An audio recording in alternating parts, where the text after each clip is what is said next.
Hello everyone, तो कैसा आप सभी लोग। आई होप आप लोग अच्छे होंगे। तो आज हम पढ़ेंगे क्लास 10 मैथ्स का chapter number 3 linear equation in two variables.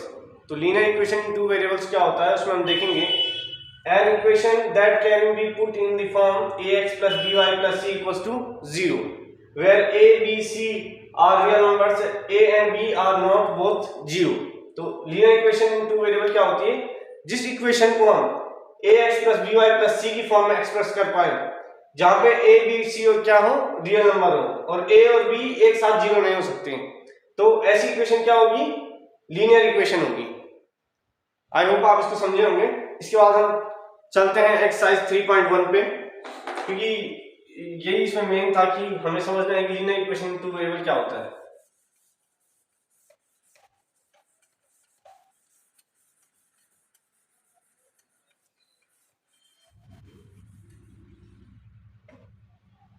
अब हमारे पास है एक्सरसाइज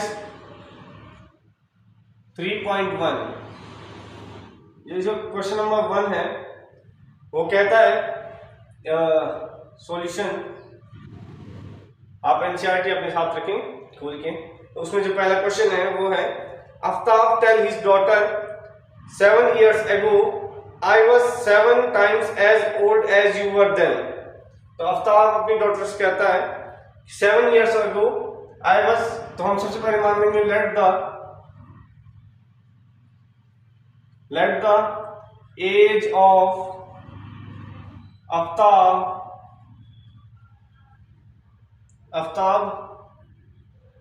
बी एक्स, एंड उसकी डॉटर की एज मान लेते हैं।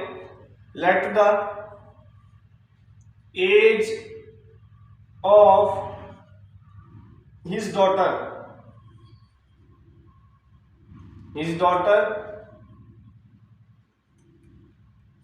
B y. हमने मान ली कि आफ्ताब की एज एक्स है, उसकी डॉटर की एज वाई है। तो पहली कंडीशन वो कह रहा है 7 years ago I was 7 times as old as you were then। 7 years ago, तो हमने इनकी जो एज मानी है, प्रेजेंट एज है, इनसे 7 years पीछे जाना है। 7 years पीछे जाना है तो माइनस करेंगे दोनों की एज से, तो x माइनस 7 वाई माइनस 7। तो कह रहा है कि मैं तुम्हारी एज के 7 टाइम्स ओल्ड था। तो आफ्ताब ऑब्वियसली उसका फादर है तो बड़ा होगा, तो आफ्ताब के साथ हम 7 को मल्टीप्लाई नहीं करेंगे, y माइनस 7 के साथ हम 7 को मल्टीप्लाई करेंगे, क्योंकि तभी ये इक्वेशन बैलेंस हो पाएगी। x minus 7 equals to 7 y minus 7। तो जो पहला स्टेटमेंट था उसके हिसाब से हमने इक्वेशन बना दी है कि 7 years ago I was 7 times as old as you were then। तो आफ्ताब उससे 7 गुना बड़ा था 7 साल पहले, तो उसकी एज के साथ हमने आफ्ताब की डॉटर की एज के साथ हमने 7 मल्टीप्लाई किया ताकि वो और आफ्ताब की एज बराबर हो पाए। आई होप इसको आप समझे होंगे। इस बात जो सेकंड कंडीशन वो कह रहा है also 3 years from now I shall be 3 times as old as you will be। तो वो कह रहा है दूसरी कंडीशन में, ये तो पहली कंडीशन हो गई कि आल्सो 3 years from now, आज से 3 साल बाद, तो दोनों की एज में 3 प्लस करेंगे प्रेजेंट एज में, x plus 3 y plus 3। I shall be 3 times, मैं तुमसे 3 गुना बड़ा होऊंगा, मतलब 3 साल बाद वो अपनी डॉटर से 3 गुना बड़ा होगा। तो जो आफ्ताब बड़ा है तो उसकी एज के साथ अगर हम 3 मल्टीप्लाई करेंगे तो और बड़ा हो जाएगा, इसलिए हम उसकी डॉटर की एज के साथ 3 का मल्टीप्लाई करेंगे ताकि दोनों की एज बराबर हो पाए। ये हमारे पास सेकंड कंडीशन आ गई। x plus 3 equal to 3 into y plus 3। ये आसान था। तो इसमें पूछा इसने represent the solution situation algebraically and graphically. तो अलजेब्रिकली तो हमने दिखा दिया, ग्राफिकली के लिए हम इसको थोड़ा सॉल्व करेंगे। तो पहले ऊपर वाले को सॉल्व करेंगे, तो ऊपर वाला आएगा x minus 7 equal to 7y minus 49। तो अगर हम इसको सॉल्व करें तो ये आ जाएगा x minus 7y equal to, ये 7 हमने तो प्लस में भेजा और ये माइनस का है तो माइनस 42, या ठीक है इसको ऐसे जान दें। इसके बाद नीचे वाले को हम लिखेंगे x plus 3 equals to 3y plus 9। ये तो हमारा पहली इक्वेशन, तीसरी इक्वेशन आ गई।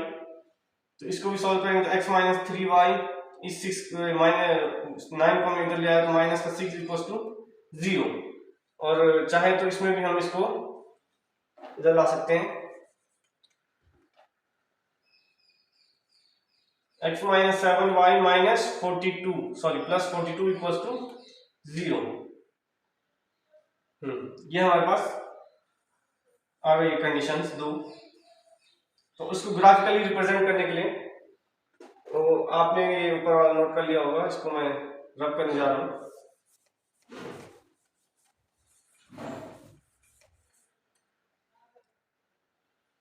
इसके लिए हमें एक बॉक्स बनाएंगे x और y की वैल्यूज का।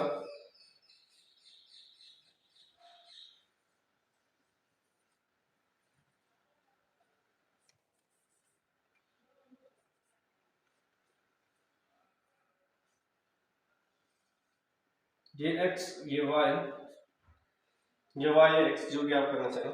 तो इस सबसे पहले हम x की वैल्यू अगर 0 रखें तो हमारे पास y की वैल्यू आती है -2। x की वैल्यू 0 पे y की वैल्यू -2 आती है पहली वाली इक्वेशन से। ये पहली वाली का नहीं, ये दूसरी वाली का बॉक्स है। और अगर हम y की वैल्यू 1 रखें, y की वैल्यू 0 रखें, y की वैल्यू 0 रखें तो x की वैल्यू हमारे पास आएगी 6। ये पहला आ गया। फिर इससे हम एक और बॉक्स बनाएंगे इस वाली इक्वेशन से, जो हमारे पास ये थर्ड इक्वेशन है, ये फोर्थ है।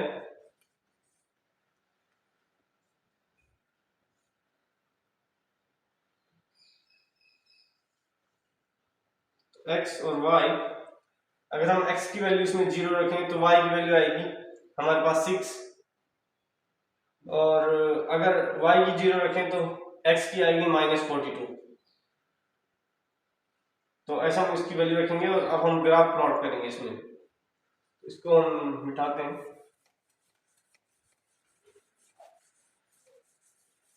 ये चैप्टर थोड़ा लेंथी है तो इसमें थोड़ा टाइम लगेगा। तो सबसे पहले जो हमारे पास है 0 और -2, तो 0 यहाँ पे है और -2 यहाँ कहीं हम मान लेते हैं -2 होगा। तो पहला। दूसरा फिर हमारे पास है y0 एंड x6, तो y0 एंड x6 यहाँ होगा। इसकी ये पहली इक्वेशन आ गई हमारे पास। तो पहली लाइन इसकी ऐसी जाएगी, दोनों पॉइंट को कनेक्ट करती हुई। फिर दूसरा है हमारे पास x0 एंड y6, x0 है और y मान लेते हैं 6 यहाँ है।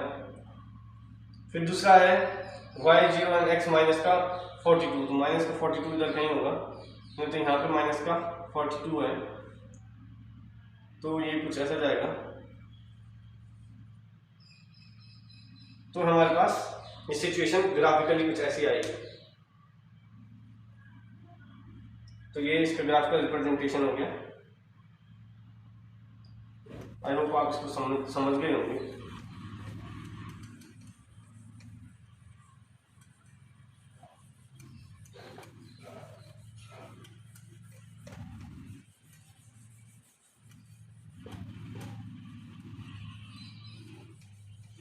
अब हम दूसरे क्वेश्चन पे आते हैं। दूसरा क्वेश्चन है, the coach of a cricket team buys 3 bat and 6 ball for 3900। उसके बाद है later she buys another bat and 3 more balls for same kind of 1300। Represent this situation algebraically and geometrically. तो इसको आप ज्योमेट्रिकली खुद represent करना, मैं इसको अलजेब्रिकली आपको रिप्रेजेंट करके दिखा दूंगा। तो ये पहले मान लेते हैं let the cost of bat bx, मान लेते हैं of 1 bat bx and let the cost of 1 ball by। एक बॉल की कीमत हमने y मानी और बैट की x मानी। तो पहली कंडीशन में कह रहा है कि उसने 3 बैट और 6 बॉल कितने के खरीदे, 3900 रुपीज की। अगर एक बैट की कीमत x है तो 3 बैट की हो जाएगी 3x, और अगर एक बॉल की कीमत y है तो 6 बॉल की कीमत हो जाएगी 6y। ये इसने टोटल खरीदे 3900 रुपीज की। ये तो बहुत ही आसान था कि अगर एक बैट की कीमत x है और हमारे पास 3 बैट है, तो 3 बैट की कीमत हो जाएगी 3 इंटू एक्स। इसके बाद है अगला कि उसने एक बैट खरीदा यानी एक्स प्लस 3 बॉल और खरीदी यानी 3y, तो ये इसने खरीदे 1300 रुपीज के। तो ये पहली इक्वेशन आ गई, ये दूसरी इक्वेशन आ गई, ये हमने ग्राफिकली इसको रिप्रेजेंट कर दिया। एल्जेब्रिकली हमने इसे रिप्रेजेंट कर दिया, ग्राफिकली आप खुद करिएगा इसे। वैसे ही करना है, इसमें बॉक्स बनाना है, वैल्यू पुट करनी है, x की 0 y की 0, तो हो जाएगा। हम इसलिए नहीं कर रहे हैं क्योंकि ये चैप्टर बहुत लेंथी है, इसको करने में टाइम लगेगा, इसलिए हमें ये चैप्टर खत्म भी करना है जल्दी। उसके बाद जो अगला क्वेश्चन है वो करते हैं हम, क्वेश्चन नंबर, इसमें जो थर्ड क्वेश्चन है वो आप जरा खुद ट्राई करना और उसका आंसर बताना। इसके बाद हम अगली एक्सरसाइज में चलते हैं।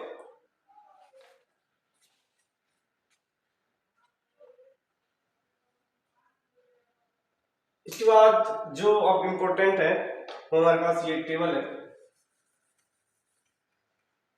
मान लेते हैं हमारे पास कोई 3 इक्वेशन है, a1x plus b1y plus c1 equals to 0 एक equation, a2x plus b2y plus c2 equals to 0 दूसरी equation, a3x plus b3y plus c3 equals to 0 ये तीसरी इक्वेशन। हमारे पास 3 लीनियर इक्वेशन है और इसमें ये कह रहा है कि अगर हमारे पास पहला, अगर a1 upon a2 does not equals to है b1 अपॉन b2 के, तो ये हो जाएगा intersecting lines, intersecting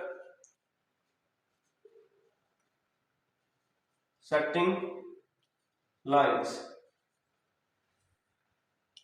sorry third equation की जरूरत नहीं है, इसमें 2 इक्वेशंस हो जाएगा।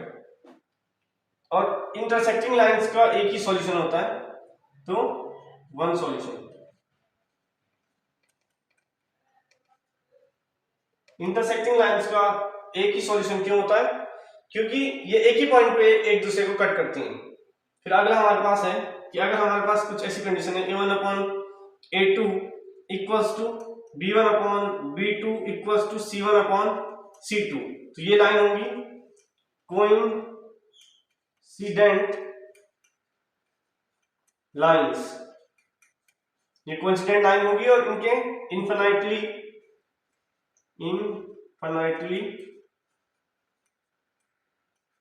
मैनी सॉल्यूशन, इसके इनफिनिटली मैनी सॉल्यूशन होंगे। क्योंकि कोइंसिडेंट लाइन होने का मतलब है, इंटरसेक्टिंग लाइन होने का मतलब है कि ऐसा, एंड कोइंसिडेंट लाइन का होने का मतलब है कि एक के ऊपर एक दूसरी लाइन है, तो हर पॉइंट दूसरी लाइन का दूसरे के ऊपर है, इसलिए इसके इनफिनिट मैनी सॉल्यूशन है। अगर ऐसी कंडीशन हो a1 upon a2 equals to b1 upon b2 does not equals to c1 upon c2, तो ये होंगी पैरेलल लाइंस, पैरेलल लाइंस। और पैरेलल लाइंस की क्या कंडीशन होती है? इनकी नो सॉल्यूशन, नो सॉल्यूशन, क्योंकि पैरेलल लाइंस कभी एक दूसरे को मीट नहीं करती हैं, इसलिए इनका कोई सॉल्यूशन नहीं होता है। ये समझ चुके होंगे आप, नोट कर लिया होगा आपने, मैं रब करने जा रहा हूं।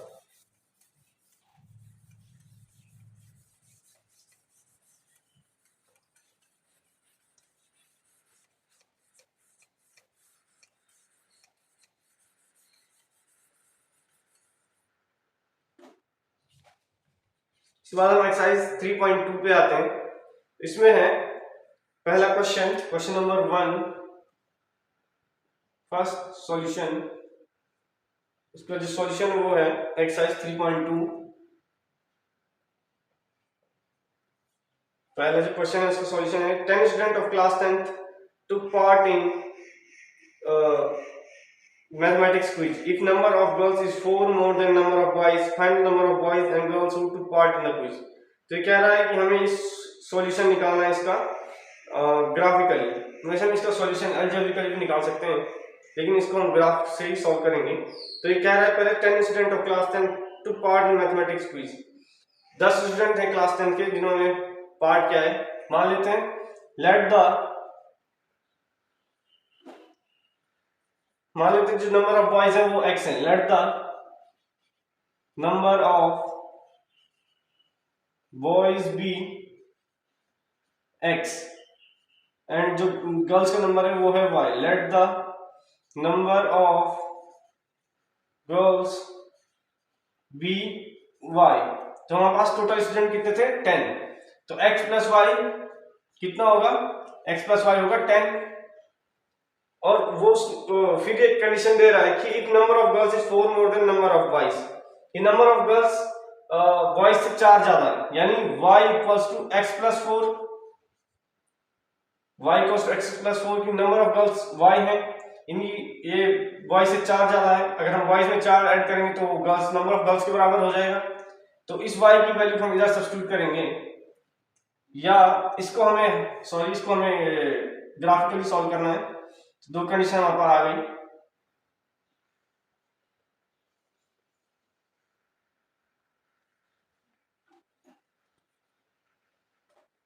तो ये इक्वेशन 1 मान लेते हैं, इसे इक्वेशन 2। तो इक्वेशन 1 का प्लॉट होगा x और y और x भी मान सकते हैं। तो अगर x 0 है तो y 10 होगा, अगर y 0 है तो x 10 होगा। ये तो पहला आ गया। फिर दूसरे वाले में निकालते हैं।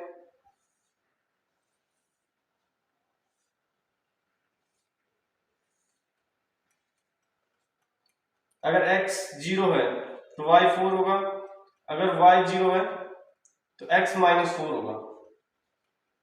यही होगा इक्वेशन 2, इसे मान लेते हैं।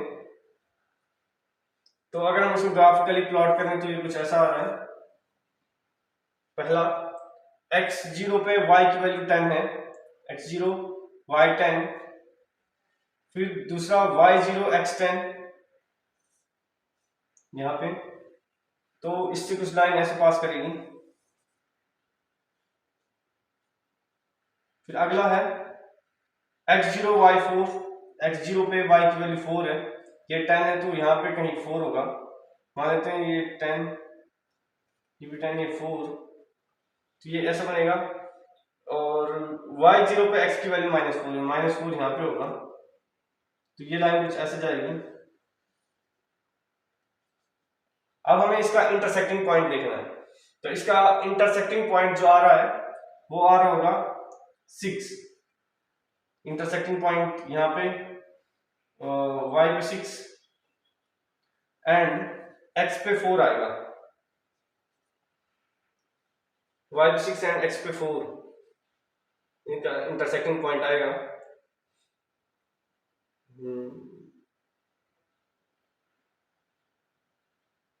सॉरी, x पे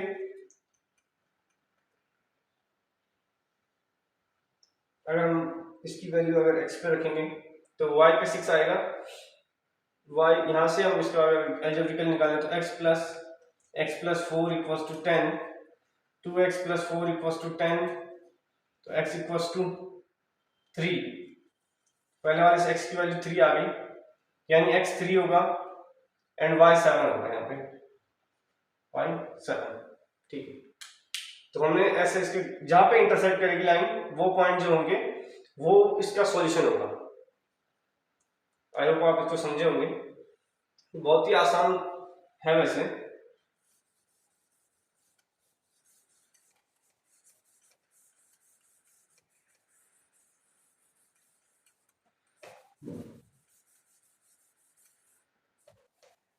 अब हम चलते हैं क्वेश्चन नंबर 2 पे, वो है, या क्वेश्चन नंबर 2 आप खुद ट्राई कीजिएगा। अब हम क्वेश्चन नंबर 2 पे आते हैं। क्वेश्चन नंबर 2 से मेरा मतलब था कि जो फर्स्ट का सेकंड पार्ट है वो आप खुद ट्राई कीजिएगा। अब हम आते हैं क्वेश्चन नंबर 2 पे। तो ये बोल रहा है on comparing ratio find out the line representing the following pair of equation. तो अब ये बोल रहा है कि जो हमें यहाँ पे जो हमें पीछे उसमें रेशियो पढ़ा था, उससे बताना है कि लाइन कैसी होगी, इंटरसेक्टिंग, कोइंसिडेंट या पैरेलल। क्वेश्चन नंबर 2 का सॉल्यूशन, पहले हमारे पास जो इक्वेशन है वो है 5x minus 4y plus 8 equals to 0। दूसरी जो इक्वेशन है वो है 7x plus 6y minus 9 equals to 0। तो इसमें देखेंगे जो हमारे पास कंडीशंस थी वो क्या थी, a1 upon a2 does not equal to b1 upon b2, ये था इंटरसेक्टिंग के लिए।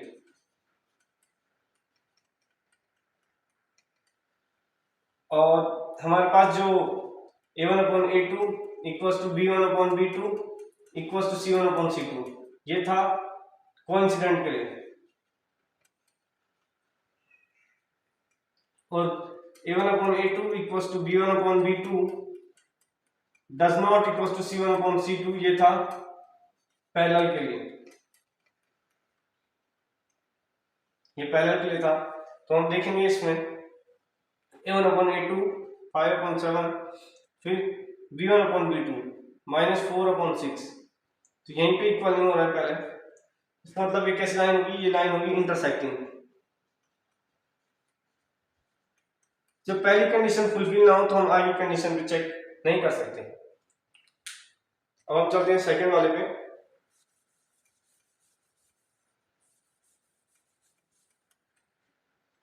सेकंड वाला है 9x plus 3y plus 12 equals to 0, and जो दूसरा है वो 18x plus 6y plus 24 equals to 0। इसमें देखेंगे हम a1 अपॉन a2, तो 9 अपॉन 18 इक्वल्स टू 3 अपॉन 6।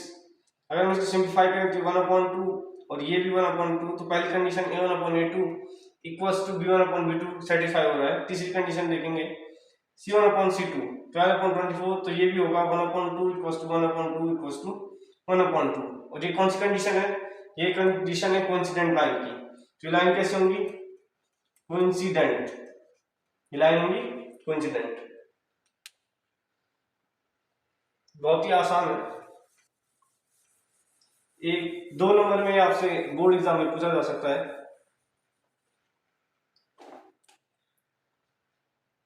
अब जो सेकंड है वो है थर्ड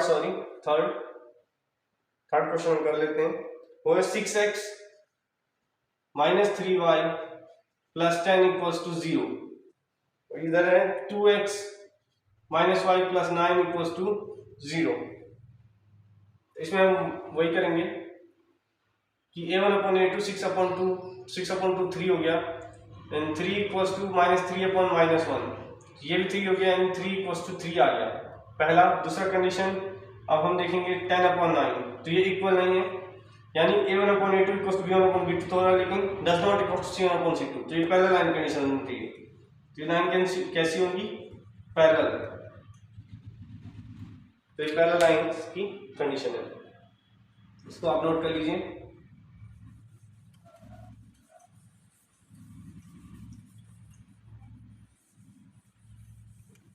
अब हम आगे देखते हैं, अगला जो क्वेश्चन है on comparing whether the following line are consistent and inconsistent.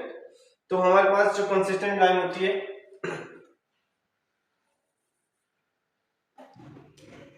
Consistent line जो एक ही लाइन होती है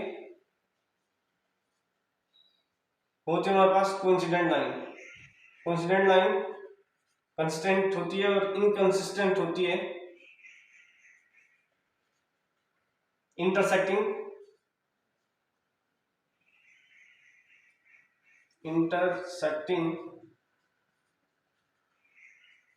एंड पैरेलल, ये दोनों लाइन इनकंसिस्टेंट होती है। तो इसको आप चेक कर लीजिए, जो लाइन कोइंसिडेंट होगी वो कंसिस्टेंट होगी, जो लाइन इंटरसेक्टिंग या पैरेलल होगी वो इनकंसिस्टेंट होगी। ये तो आसान है, इसको आप खुद ट्राई कीजिएगा। उसके बाद हम अगले क्वेश्चन पे चलते हैं।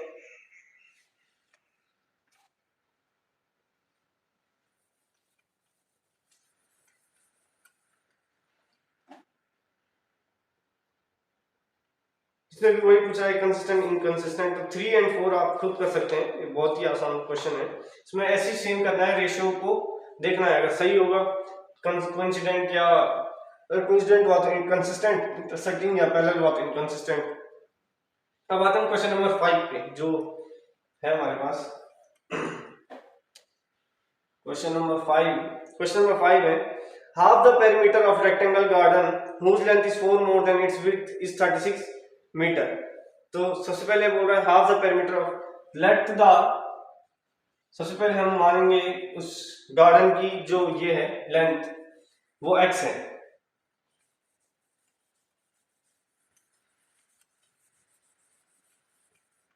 लेट द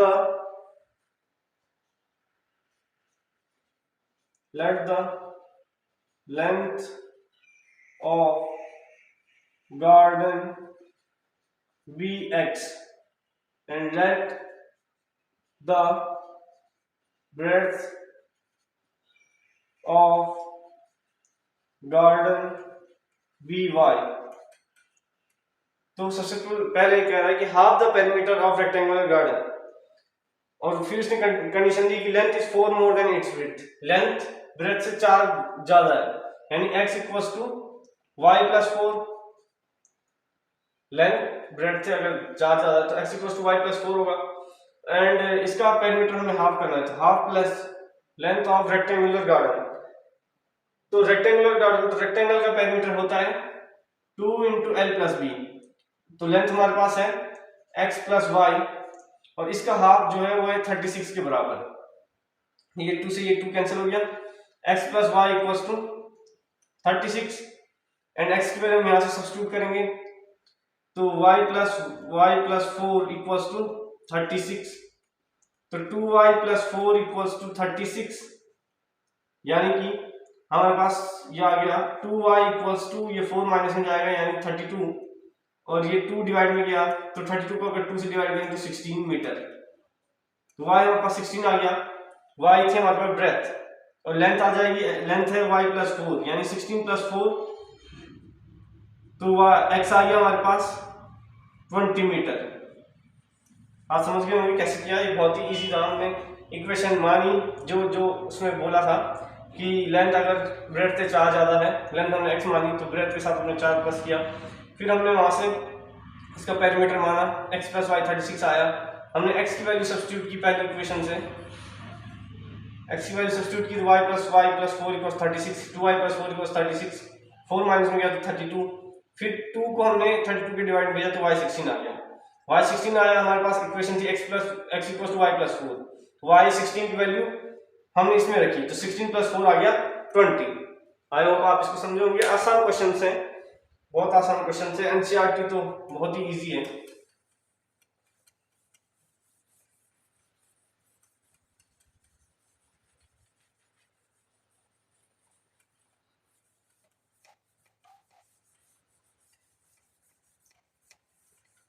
इसके बाद हम अगले क्वेश्चन चलते हैं। Given the linear equation write another linear equation two such that geometrical representation of pair line. तो जो हमारे पास लीनियर इक्वेशन दी गई है 2x plus 3y plus minus 8 equals to 0 दी गई है। हमें ऐसी इक्वेशन लिखनी है कि जो लाइन बने, इंटरसेक्टिंग बने, कोइंसिडेंट बने और पैरेलल बने। तो हमें सिर्फ कंडीशन याद होनी चाहिए जो इंटरसेक्टिंग की, a1/a2 does not equals to b1/b2। a1 हमें दे रखा है, a2 हमें ऐसा लिखना है जो b1/b2 के बराबर ना हो। तो मान लेते हैं ये 3x मान लो और ये 2y, इसको आप कुछ ही मान लो क्योंकि इस पे तो कोई फर्क पड़ने वाला नहीं है इससे, इक्वल्स टू 0। तो यहाँ पे 2/3 और 3/2, तो पहली कंडीशन सेटिस्फाई हो गई, यानी ये लाइंस कैसे होंगी, इंटरसेक्टिंग लाइंस होंगी। फिर हमने दूसरी कंडीशन में उसने बोला कि कौन सी लाइन बननी चाहिए, पैरेलल लाइन बननी चाहिए। तो पैरेलल के लिए क्या कंडीशन होती है, तो पैरेलल के लिए कंडीशन होती है कि a1/a2, पैरेलल के लिए कंडीशन होती है a1/a2 equals to b1/b2 does not equal c1/c2। अभी हमें ऐसी कंडीशन रखनी है जिससे a1/a2 जो रेशियो है वो b1/b2 के बराबर हो, बट डज नॉट इक्वल हो c1/c2 के। तो a1/a2 मान लेते हैं 2 इसको मान लो 6, तो ये आ जाएगा 1/3, ये आएगा 9, इसको मान लो आप 4 इक्वल्स टू 0, कुछ भी मान सकते हैं, बस हमें ये सेटिस्फाई करनी है कंडीशन। तो ये होगा 1/3 equals to 1/3 does not equals to 1/2। तो ये कंडीशन आ गई पैरेलल लाइंस की, बहुत आसान है। इसके बाद हम आगे चलते हैं अगले वाले पे।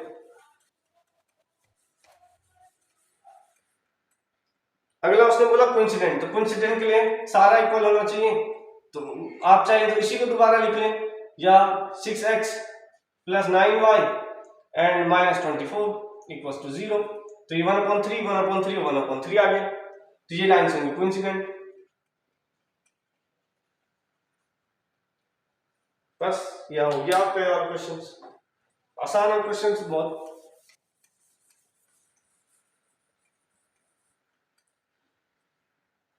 ये क्वेश्चन नंबर 6 था। क्वेश्चन नंबर 7 है। क्वेश्चन नंबर 7 में ग्राफ करना है ड्रॉ। तो क्वेश्चन नंबर 7 तो हम पीछे कर चुके हैं कि ग्राफ कैसे ड्रॉ करना है अगर इक्वेशन दे रखी हो, तो उसे तो आप कर लेंगे, उसमें कोई दिक्कत होनी नहीं चाहिए आपको। वैसे अगर अब जो आता है हमारे पास अलजेब्रिक मेथड आता है पेयर ऑफ लीनियर इक्वेशन को सॉल्व करने का, तो जो पहला मेथड है वो है सब्स्टिट्यूशन मेथड। तो उस पर हम सीधा डायरेक्ट क्वेश्चन देखेंगे, उससे ज्यादा समझ में आएगा। अगर हम थ्योरी पे ज्यादा ध्यान देंगे तो उन्हीं उससे हमें समझ में नहीं आएगा और हमारा टाइम भी वेस्ट होगा ज्यादा। अभी हमारे लिए सबसे इंपॉर्टेंट है टाइम बचाना। अब हम आते हैं एक्सरसाइज 3.3 है, 3.4 नहीं, 3.3। इसका जो पहला क्वेश्चन है,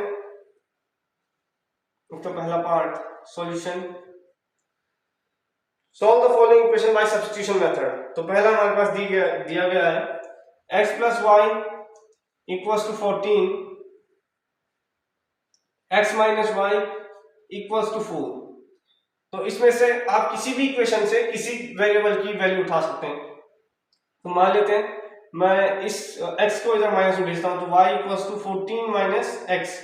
तो y की क्या वैल्यू बन रही है, पहली इक्वेशन मान लो इसे दूसरी, तो y की जो वैल्यू बन रही है पहली इक्वेशन से 14 माइनस x, अगर हम x को माइनस में भेजेंगे तो इसी वैल्यू को मैं दूसरी इक्वेशन में सब्स्टिट्यूट करता हूं,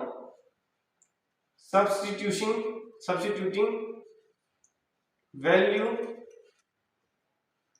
of y in equation 2। Equation 2 में हम y की वैल्यू रखेंगे, तो x minus 14 minus x equals to 4। तो x माइनस ये प्लस का 14 है तो माइनस हो जाएगा, और ये माइनस x है तो ये प्लस का x हो जाएगा, equals to 4। x plus x हो गया 2x। अब ये 14 इधर माइनस में इधर जाएगा तो प्लस का 14 प्लस 4 हो गया 18। इस 2 को हम ये मल्टीप्लाई में इधर डिवाइड हो गया, तो x इक्वल्स टू 18/2 यानी 9। तो x की वैल्यू आ गई 9। सिंपली अब x की वैल्यू के पास इस इक्वेशन में रखो 3 में, तो substituting the value of x in equation third में हमने x की वैल्यू रखी। अगर हम इक्वेशन थर्ड में x की वैल्यू रखेंगे तो 14 माइनस 9 यानी 5, तो y की वैल्यू आ गई हमारे पास 5। सिंपल, ये बहुत ही आसान मेथड है सब्स्टिट्यूशन मेथड। आई होप आपने नोट कर लिया होगा।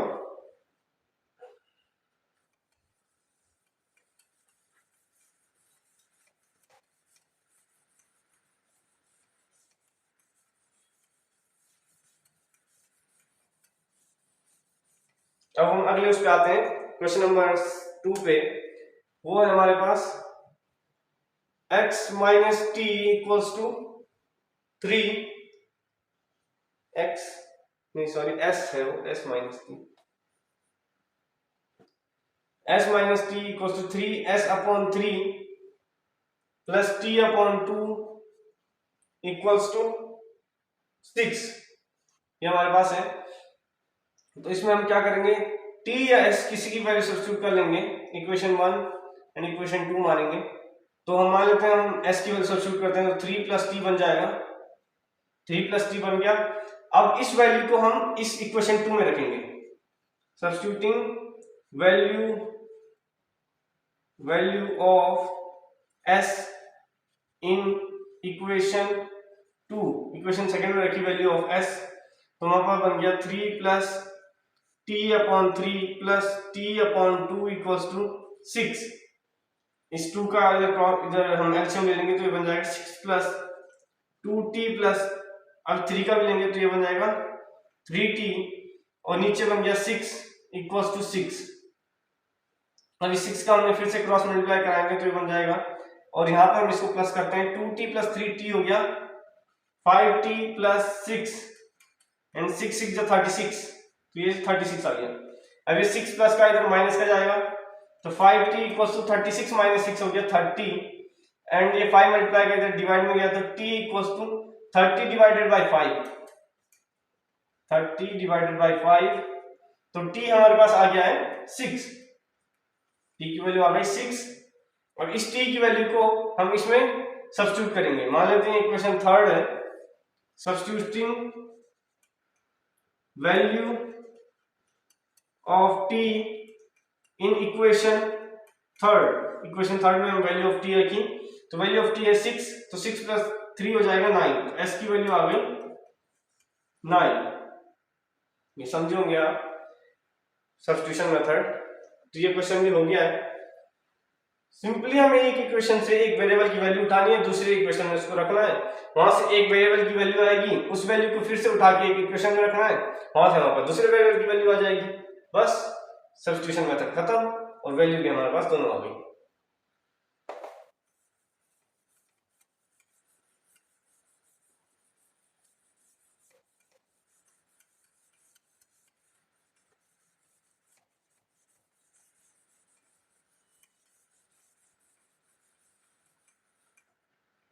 इसके बाद जो हमारे पास जो थोड़ा सा टफ क्वेश्चन है वो हम लेंगे। तो हमारे पास जो क्वेश्चन है, क्वेश्चन नंबर 5 हम लेते हैं, थोड़ा अच्छा क्वेश्चन है। बाकी जो क्वेश्चन छूट गए हैं थर्ड एंड फोर्थ, वो आप थोड़ा खुद देखिएगा।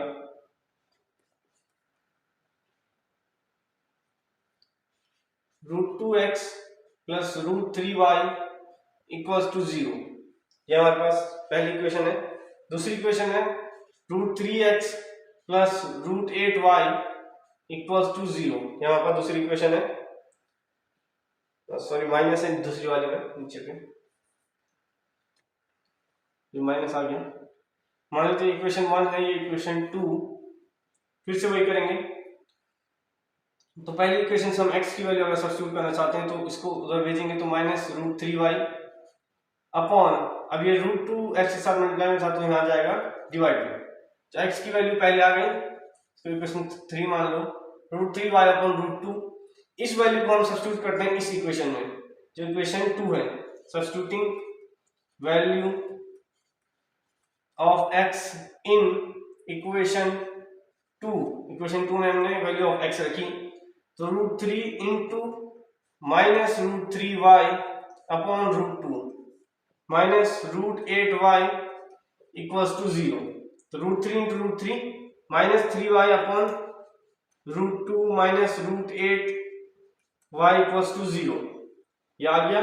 फिर इसका मल्टीप्लाई हम इसके साथ कराते हैं एलसीएम लेने के लिए, तो माइनस 3y माइनस √2 इंटू √8 होगा √16y इक्वल्स टू, इस अपॉन √2 इक्वल्स टू 0, इस √2 को हमने 0 के साथ मल्टीप्लाई कराया तो 0 हो गया, और यहाँ से माइनस का मान लेके भी हम कट कर देंगे, तो ये आ गया 3y प्लस √16 का 4y होगा इक्वल्स टू 0, तो 3y प्लस 4y हो गया 7y इक्वल्स टू 0, और हमारे पास y की वैल्यू आ गई 0।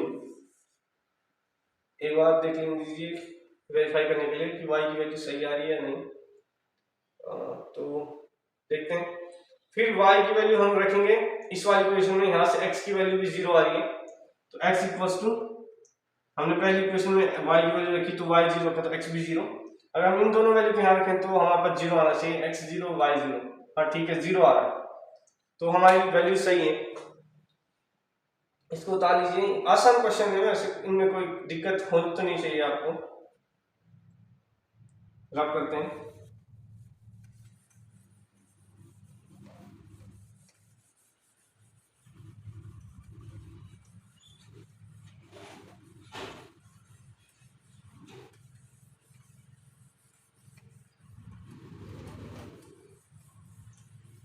इसके बाद हम चलते हैं अगले क्वेश्चन पे, वो है solve the equation and hence find the value of m4 which, ये क्वेश्चन नंबर 2। 6 क्वेश्चन आप खुद ट्राई कीजिएगा। हम क्वेश्चन नंबर 2 पे चलते हैं।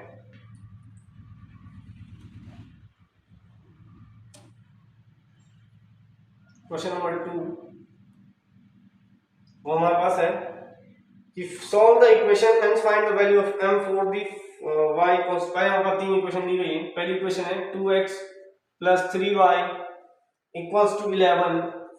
दूसरी इक्वेशन है हमारे पास 2x minus 4y equals to minus 24। ये हमारे पास दूसरी इक्वेशन है। और जिस इक्वेशन से हमें m की वैल्यू फाइंड करनी है वो इक्वेशन है y equals to mx plus 3। ये स्ट्रेट लाइन की इक्वेशन है, ये तीनों ही स्ट्रेट लाइन की इक्वेशन है। तो इसमें हम सब्स्टिट्यूशन मेथड लगाएंगे। तो हम करेंगे 2x, अब इस 3y को हम इधर भेजेंगे तो 11 माइनस, इसको इक्वेशन 1 मान लो, इसको 2, 1 माइनस 3y, 1 माइनस 3y और 2 डिवाइड हो जाएगा तो x equals to 11 minus 3y upon 2। इस x की वैल्यू को हम इक्वेशन 2 में रखेंगे, इसको मान लेंगे 3।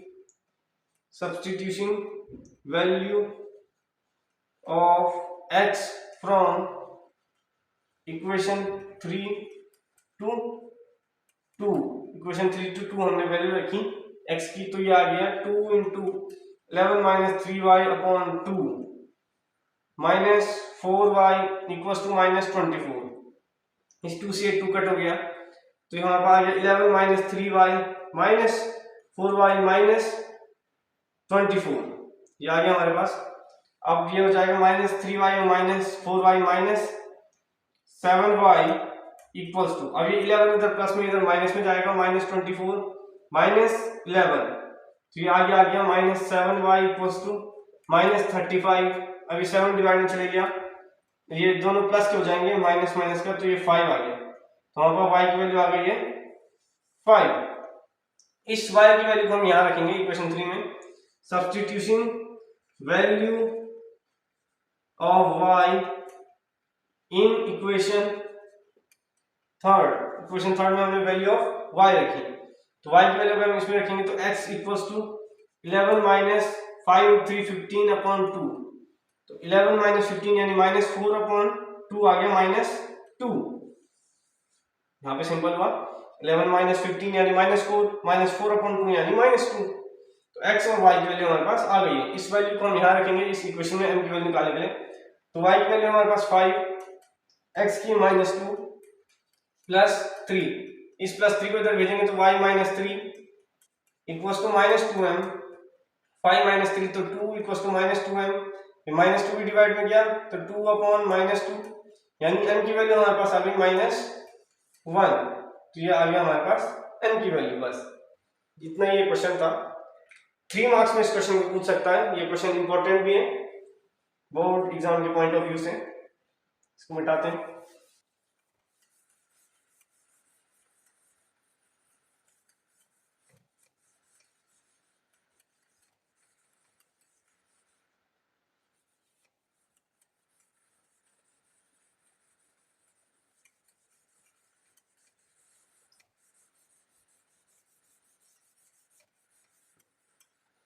अब हम अगला क्वेश्चन करते हैं, क्वेश्चन नंबर 3। तो इसमें निकालना है find from pair of following problems find their solution by substitution method. तो इसमें सब्स्टिट्यूशन मेथड लगाने। क्वेश्चन नंबर 3 का फर्स्ट, तो पहला है the difference between two number is 26, one number is 3 times the other, find them. तो यहाँ पे हमारे पास है the difference between, let the one number be x, एक नंबर हमने मान लिया y, let the other number B y। जो कंडीशन के हिसाब से कि दोनों नंबर का डिफरेंस, तो x minus y equals to 26 दिया है हमारे पास, और एक नंबर दूसरे के 3 टाइम्स है। मान लेते हैं y इक्वल्स टू 3x है, जो x है वो y के 3 टाइम्स है हमारे पास है। इस y की वैल्यू को यहां सब्स्टिट्यूट करेंगे तो x minus 3x equals to 26, तो x माइनस 3 के यानी 2x minus 2x equals 26, x equals to, ये माइनस का डिवाइड होगा तो ये होगा माइनस का 13, माइनस का 13 आ गया। एक x की value y equals to 33 into minus 13, तो y इक्वल्स टू माइनस 39 हमारे पास दूसरी वैल्यू आ गई। तो इन दोनों का डिफरेंस कितना होना चाहिए 26। तो देख लेते हैं, x माइनस वाई था तो -13 माइनस -39 इक्वल्स टू 26। तो 13 ये -13 प्लस 39 हो जाएगा आपके पास 26। हाँ इतना ही हो रहा है, इसका मतलब हमारा जो नंबर है वो सही है। अगर आप कभी ऐसा बोर्ड एग्जाम में या कहीं पे लगे कि ये सही इक्वेशन या नहीं, तो आप जो वैल्यू आए उनको उस इक्वेशन में रख के देखिए, अगर वेरीफाई सही आ रहा है आंसर तो मतलब वैल्यूज आपकी करेक्ट है। तो ये पहला क्वेश्चन हो गया।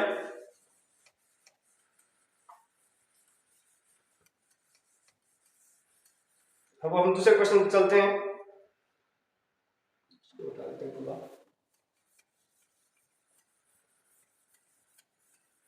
जो दूसरा क्वेश्चन है वो है the larger of two supplementary angles exceed the smaller by 18 degree, find them. दो सप्लीमेंट्री एंगल्स हैं, तो let the one angle be x and let the other angle by। दोनों सप्लीमेंट्री हैं, सप्लीमेंट्री यानी दो एंगल का सम जो 180 होता है, तो उन दो एंगल्स को क्या होते हैं supplementary angles. x plus y equals to 180 degree ये होगा। तो दूसरा है supplementary angles smaller by 18 degree, तो जो लार्जर है वो छोटे से कितना ज्यादा है 18 डिग्री ज्यादा है। तो मान लेते हैं x, the angle be x and the larger and the smaller. ये स्मॉलर है और ये लार्जर है, तो स्मॉल जो लार्जर है वो स्मॉलर से 18 ज्यादा है, यानी x equals to y plus 18 होगा, क्योंकि 18 तो ये x इससे पहले ही 18 ज्यादा है, तो अगर हम इसमें 18 प्लस करेंगे तो x के बराबर होगा। इस वैल्यू को हम यहां सब्स्टिट्यूट करते हैं तो y plus 18 equals to 180 degree, तो 2y plus 18 equals to 180 degree. 18 को हम माइनस में भेजेंगे तो आ जाएगा 180 minus 18, 2y equals to 162, y equals to 162 upon 2 यानी 81 डिग्री। तो जो हमारे पास y आ गया वो है 81 डिग्री। अब इस y की वैल्यू को हम इस इक्वेशन में रखेंगे पहली वाली में, substituting the value of y in equation first, तो इसमें हम रखेंगे तो x plus 81 degree equals to 180, तो हमारे पास x कितना आ जाएगा, x आ जाएगा 99 डिग्री।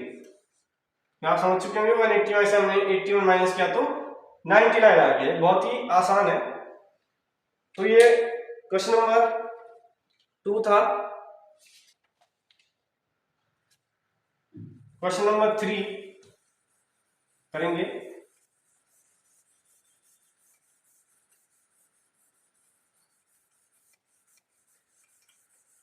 हर बार जो वर्ड प्रॉब्लम होगी उसमें ऐसा ही करना है, हमें इक्वेशन बनानी है, जो उसने कंडीशन बोली होगी उसके हिसाब सॉल्व करके आंसर निकालना है।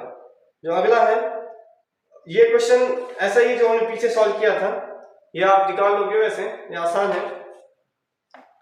अगला जो क्वेश्चन है वो हम लेते हैं क्वेश्चन नंबर 5 लेते हैं हम, 5th and 6th, 3rd and 4th आपको ट्राई कीजिएगा, अगर नहीं आएगा तो आप कमेंट में बताना, हम उसको भी सॉल्व करा देंगे।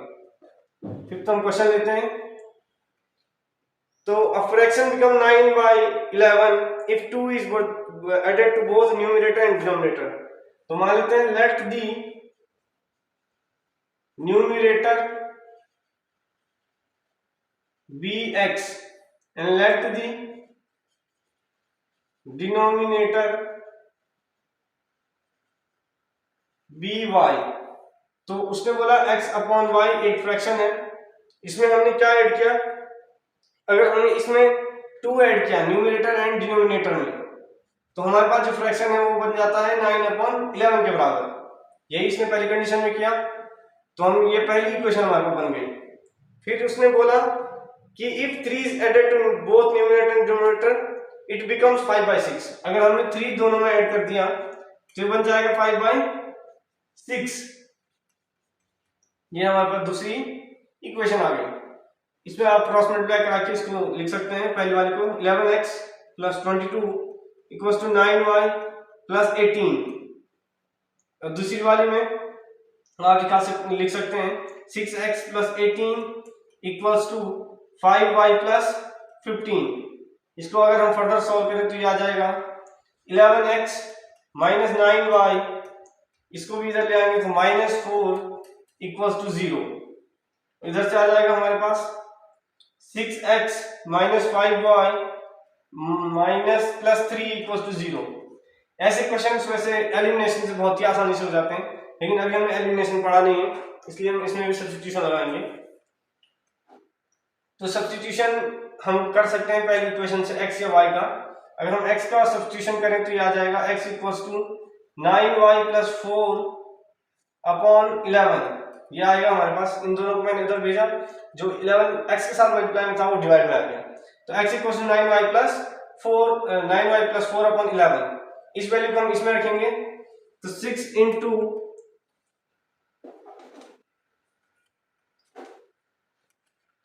Into 9y plus 4 upon 11 minus 5y plus 3 equals to 0। इसका मल्टीप्लाई कराएंगे अंदर तो आ जाएगा 54y plus 24 upon 11 minus 5y plus 3 equals to 0। फिर से इसका अगर हम एलसीएम यहाँ पे लें तो ये आ जाएगा 54y plus 24 minus 55y plus 33 equals to 0। ये हमारे पास आ गया। ऊपर से हम थोड़ा इसको रब करते हैं। सब्स्टिट्यूशन से क्वेश्चन थोड़ा सा लेंथी पड़ जाते हैं। तो ये आ गया हमारे पास minus y plus 57 equals to 0, यानी y इक्वल्स टू 57 हमारे पास पहला आ गया है, पहला नंबर। अब y की वैल्यू को आप किसी भी इक्वेशन में रख के यहां से x की वैल्यू निकाल लीजिएगा और आप कमेंट करके बताएं x की वैल्यू कितनी आएगी। तो ये क्वेश्चन हो गया। इसके बाद हम अगला क्वेश्चन करते हैं जैकब वाला। ये क्वेश्चन इंपॉर्टेंट है, जैकब वाला ये पूछ सकता है क्वेश्चन में, पेपर में। एज वाले क्वेश्चंस वैसे भी इंपॉर्टेंट होते हैं।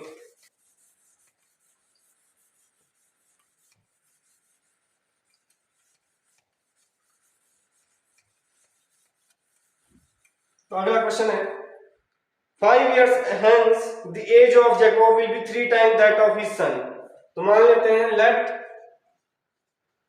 the age of Jacob be x and his son be y। हमने उसके सन की एज मान ली y। तो 5 year hence, तो 5 year hence यानी आज से 5 साल आगे की बात को कह रहा है कि Jacob age will be 3 time of his son, कि जैकब की एज उसकी एज की सन की एज की 3 टाइम्स हो जाएगी। तो हम दोनों की एज पहले 5 ऐड करेंगे तो y प्लस 5, सन छोटा है और 5 साल बाद जो जैकब की एज होगी वो 3 टाइम्स होगी अपने सन की।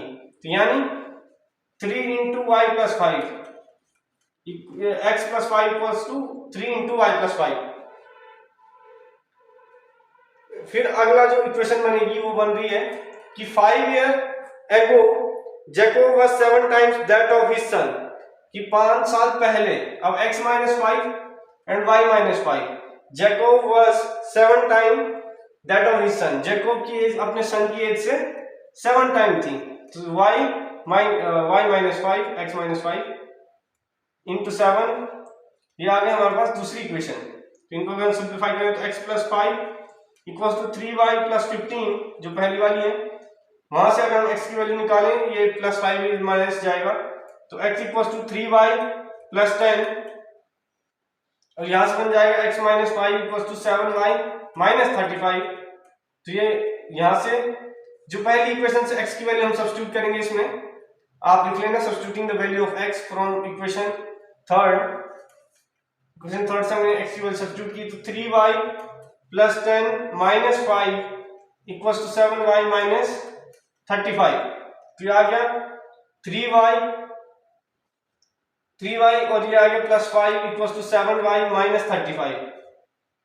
इसको हम फिर से फर्दर सॉल्व करेंगे, तो इस 3y को हम इधर भेजेंगे और -35 इधर, तो 35 plus 5 equals to 7y minus 3y, तो 35 प्लस 5 हो गया 40 इक्वल्स टू 7 माइनस 3y हो गया 4y, यानी y इक्वल्स टू आ गया, अगर हम 40 को 4 से डिवाइड करें तो 10, तो जो हमारे पास की सन की एज आ रही है वो आ रही है 10 इयर्स। अब y की वैल्यू हम इसमें सब्स्टिट्यूट करेंगे तो आ जाएगा x की वैल्यू 3 इंटू 10 प्लस 10, 3 इंटू 10 यानी 30 प्लस 10 हो गया 40, तो जैकब की एज आ रही है 40 years and his son age is 10 years. तो ये सिंपल है, तो ये एक्सरसाइज भी यहाँ पे खत्म होती है। इसके बाद हम पढ़ेंगे एलिमिनेशन मेथड। आप इसको नोट कर लीजिए।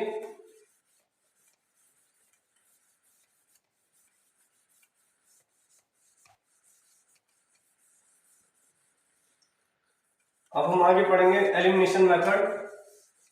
हमारे पास एलिमिनेशन मेथड, तो एलिमिनेशन मेथड देखते हैं हम, ये भी इसको भी हम क्वेश्चन से समझेंगे। तो अब है हमारे पास एलिमिनेशन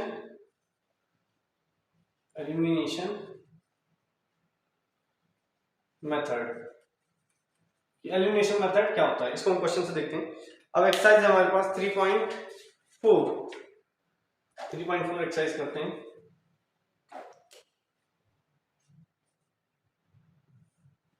तो इसमें जो पहला क्वेश्चन है वो है क्वेश्चन नंबर 1 का फर्स्ट पार्ट है x plus 5 x plus y equal to 5। दूसरा है 2x minus 3y equal to 4। Elimination method में हम क्या करते हैं, जो x और y है उनमें से हम जो अगली दूसरी इक्वेशन है उन दोनों के जो कोफिशिएंट है इक्वल करते हैं। किसी एक वेरिएबल के हम कोफिशिएंट इक्वल करके फिर माइनस करते हैं, वहां से हमें वेरिएबल की वैल्यू मिल जाती है। देखते हैं कैसे। देखिए यहाँ पे जैसे नीचे वाले में x का कोफिशिएंट कितना है 2, यहाँ पे है 1, तो यहाँ पे हमें कितना बनाना है, इसका कोफिशिएंट 2 बनाना है। तो हम पूरी इक्वेशन को मल्टीप्लाई करते हैं 2 से। तो इक्वेशन फर्स्ट मान लेते हैं इसे equation second, equation first multiply by 2, तो ये हो जाएगा 2x plus 2y equals to 10, और नीचे वाली इक्वेशन है 2x minus 3y equals to 4। मान लेते हैं इक्वेशन थर्ड है, इक्वेशन फोर्थ। अब हम करते हैं थर्ड, फोर्थ माइनस थर्ड या थर्ड माइनस फोर्थ, जो आप करना चाहें, फोर्थ माइनस थर्ड करते हैं। तो देखिए 2x से 2x कट गया, माइनस 3y माइनस 2y, और यहाँ पे 4 माइनस 10, तो हमारे पास आ जाएगा minus 3y minus 2y minus 5y, 4 minus 10 हो गया माइनस का 6, और ये आपका आ गया y इक्वल्स टू 6/5। पहला y इक्वल्स टू 6/5 आ गया। अब हम इस y की वैल्यू को किसी भी एक इक्वेशन में रख देंगे। मान लेते इसमें रखते हैं पहली वाली में, इसमें तो x प्लस y कितना था 5। अब y की वैल्यू सब्स्टिट्यूट करेंगे तो x प्लस 6/5 इक्वल्स टू 5। अभी प्लस में तो इधर जाएगा माइनस में, 5 माइनस 6/5, तो x इक्वल्स टू 25 माइनस 6 हो जाएगा 19/5। क्या आ गया हमारे पास, x इक्वल्स टू 19/5, और ये इसको भी सेटिस्फाई कर रहा है। तो आप समझे होंगे हमने कैसे किया। हमने पहले कोफिशिएंट इक्वल किए, फिर माइनस किया, वहां से एक एलिमिनेट हो गया, और हमारे पास जो दो कोफिशिएंट हैं उनको प्लस या माइनस करके जो वैल्यू आई, फिर उस वैल्यू को हमने किसी एक इक्वेशन में रखा, उस इक्वेशन से हमें दूसरे वेरिएबल की वैल्यू मिल गई। तो यही है एलिमिनेशन मेथड। तो इसे आप नोट कर लीजिए, फिर आप करते हैं।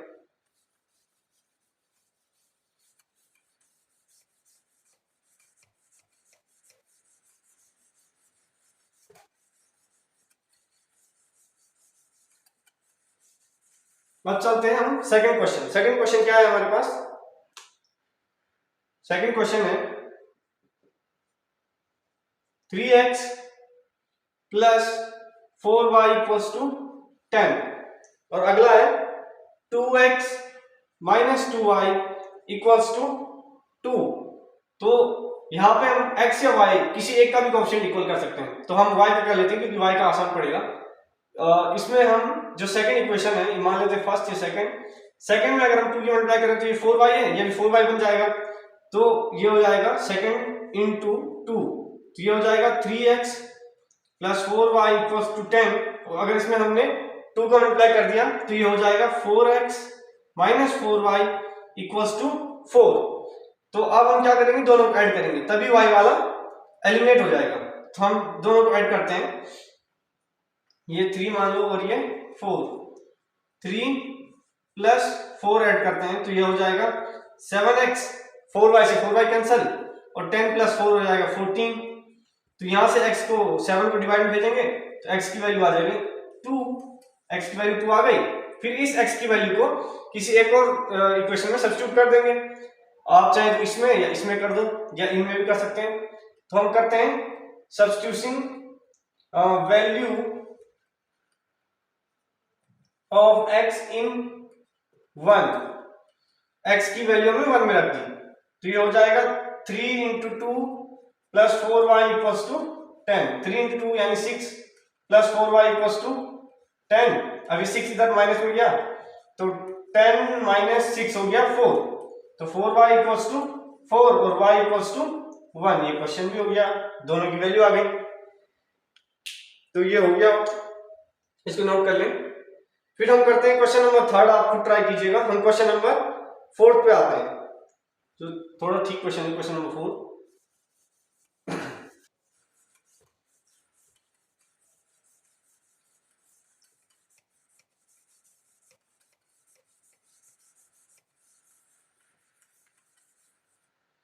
तो क्वेश्चन नंबर जो 4 है वो है हमारे पास x upon 2 plus 2y upon 3 equals to -1 and second equation है x minus y upon 3 equals to 3, x minus y upon 3 equals to 3 है। तो इसमें क्या करेंगे, पहले तो ऊपर वाले को थोड़ा हम सिंपलेस्ट फॉर्म में लाते हैं, एलसीएम लेंगे तो यहाँ पे बन जाएगा 3x plus 4y equal upon 6 equals to -1 और ये बन जाएगा आपका 3x plus 4y equals to minus का 6 बन गया। और अगर हम इस वाले में करें तो इसमें भी अगर हम एलसीएम लें तो 3x minus y upon 3 equals to 3 और अगर हम इसको और सिंप्लीफाई करें तो 3x minus y equals to 9। तो हमारे पास दो इक्वेशन क्या आई, एक आ गई 3x plus 4y equals to 6, दूसरी आई 3x minus y equals to 9। इन दोनों इक्वेशन को हम क्या करेंगे, पहली से या इसको मान लेते हैं, आप पहली मान लेते हैं, इसको दूसरी मान लेते हैं, पहली से हम दूसरी को माइनस कर देंगे। 1 माइनस 2 करेंगे अगर तो 3x से 3x कट गया, 4 माइनस y का प्लस y हो जाएगा एंड 6 माइनस 9 होगा।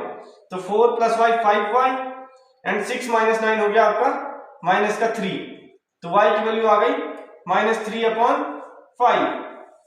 अब इस वैल्यू को हम किसी भी एक इक्वेशन में रख देंगे, मान लेते हैं इस वैल्यू को हम यहाँ रखते हैं इस वाली इक्वेशन में, तो x माइनस y की वैल्यू थी -3 अपॉन 5 अपॉन यहाँ पे जो ये वाला 3 है ये इसके अपॉन में आएगा अपॉन 3 इक्वल टू 3, सॉरी इस 3 को इसके साथ मल्टीप्लाई भेजेंगे तो x गलत हो गया थोड़ा, x अभी माइनस में से प्लस 9 अपॉन 5 इक्वल्स टू 3। इसको और सॉल्व करेंगे तो ये हो जाएगा आपका 5x, नहीं 5x करने की जरूरत नहीं, इसको माइनस में भेजते हैं, x equals to 3 minus 9 upon 5, x equals to 5 3 से 15 माइनस 9 हो जाएगा आपका 6 माइनस 6 अपॉन 5। ये x की वैल्यू आ गई, आई होप ये दिख रहा होगा आपको, -6 -3, तो हमारे पास ये वैल्यू आ गई है। ठीक है, तो इसको आप नोट कर लीजिए, इसके बाद हम आगे चलते हैं। फिर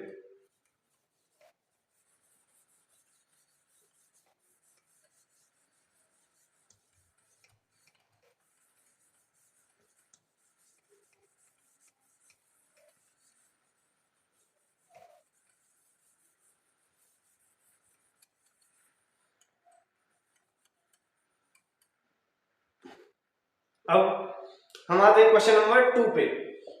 क्वेश्चन नंबर 2 पे बोल रहा है form the linear equation following problems and find their solution by elimination method. तो पहला जो है, पहला क्या है क्वेश्चन, पहला क्वेश्चन है if we add 1 to numerator and subtract 1 from denominator fraction reduces to 1। तो पहले मान लेते हैं इसका वही न्यूमरेटर एंड डिनोमिनेटर मानेंगे पहले कि न्यूमरेटर एंड डिनोमिनेटर कितना है इसका। तो पहले हम इसका let the numerator be x, let the denominator be y। हमने न्यूमरेटर माना x और डिनोमिनेटर माना y। तो हमने इसमें क्या बोला कि हमने अगर न्यूमरेटर में x1 किया, फ्रैक्शन है x अपॉन y, क्योंकि न्यूमरेटर x है डिनोमिनेटर y है, तो फ्रैक्शन x अपॉन y होगा। अगर हमने न्यूमरेटर में x प्लस 1 किया, न्यूमरेटर प्लस 1 किया और डिनोमिनेटर में माइनस 1 किया, तो हमारे पास जो फ्रैक्शन है कितना रिड्यूस हो जाएगा, 1 हो जाएगा रिड्यूस होके, मतलब 1 आ जाएगा आंसर। तो फिर वो बोल रहा है इट बिकम्स, फिर अगली कंडीशन, ये तो पहली कंडीशन है, पहली इक्वेशन है। अगली कंडीशन में वो कह रहा है कि it becomes 1/2 if we add only 1 to denominator, कि अगर हम केवल डिनोमिनेटर में 1 ऐड करें तो ये कितना हो जाएगा, ये 1/2 बन जाएगा। ये इक्वेशन सेकंड, फर्स्ट और सेकंड को इसको हम थोड़ा सिंप्लीफाई फॉर्म में लिखते हैं, x plus 1 equals to y minus 1, और जो दूसरी वाली है उसको लिख सकते हैं x equals to 2x equals to, क्योंकि हम क्रॉस मल्टीप्लाई करा रहे हैं, 2x equals to y plus 1, ये आ गया। तो यहां से हम क्या करेंगे, एलिमिनेशन मेथड लगाएंगे। तो एलिमिनेशन मेथड हम ऐसा लगा सकते हैं कि जो ये इक्वेशन है, जो इक्वेशन फर्स्ट है, इसका मल्टीप्लाई हमने करा दिया 2 से, क्योंकि x का कोएफिशिएंट फिर इक्वल हो जाएगा। तो वहां पर इक्वेशन आ जाएगी 2x plus 2 equals to 2y minus 2, और नीचे वाला आ जाएगा 2x equals to y plus 1। वैसे आप यहाँ पे सब्स्टिट्यूशन भी लगा सकते थे।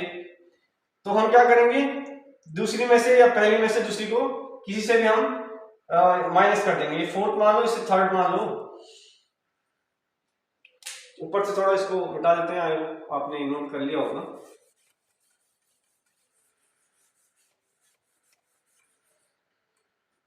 तो हम चौथी से तीसरी माइनस कर देते हैं, 4 माइनस 3, तो 2x माइनस 2 ये कट गया, ये माइनस का 2 हो गया, y minus y plus 1 minus 2y plus 2 हो जाएगा, क्योंकि ये प्लस का माइनस का हो जाएगा, ये माइनस का है प्लस का हो जाएगा। तो इसको अगर हम सॉल्व करें तो ये आ जाएगा minus 2 equals to 2y minus y, ये होगा माइनस y प्लस 1 प्लस 2 हो जाएगा प्लस 3, तो माइनस y इक्वल्स टू, अब ये प्लस 3 इधर जाएगा तो माइनस का हो जाएगा माइनस 3, y इक्वल्स टू आ जाएगा 5, तो y की वैल्यू आ गई हमारे पास 5। अब y की वैल्यू 5 है, अब किसी भी इक्वेशन में रख देते हैं, इसी में रख देते हैं वैल्यू, तो ये आ जाएगा 2x इक्वल्स टू 5 प्लस 1 यानी 6, 2x इक्वल्स टू 6, तो x आ गया हमारे पास 3, तो x और y की वैल्यू आ गई 3, और ये हो जाएगा आपका 3/5 जो फ्रैक्शन बना, 3/5। अब आप कमेंट करके बताओ ये प्रॉपर है या इम्प्रॉपर फ्रैक्शन है। इसको हम रब करते हैं।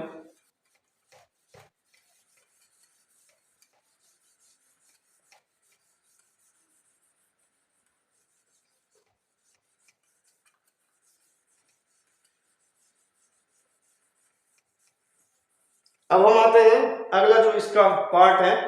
अब ये एज वाला क्वेश्चन पूछ रहा है, 5 years ago Noori was thrice as old as Sonu. तो मान लेते हैं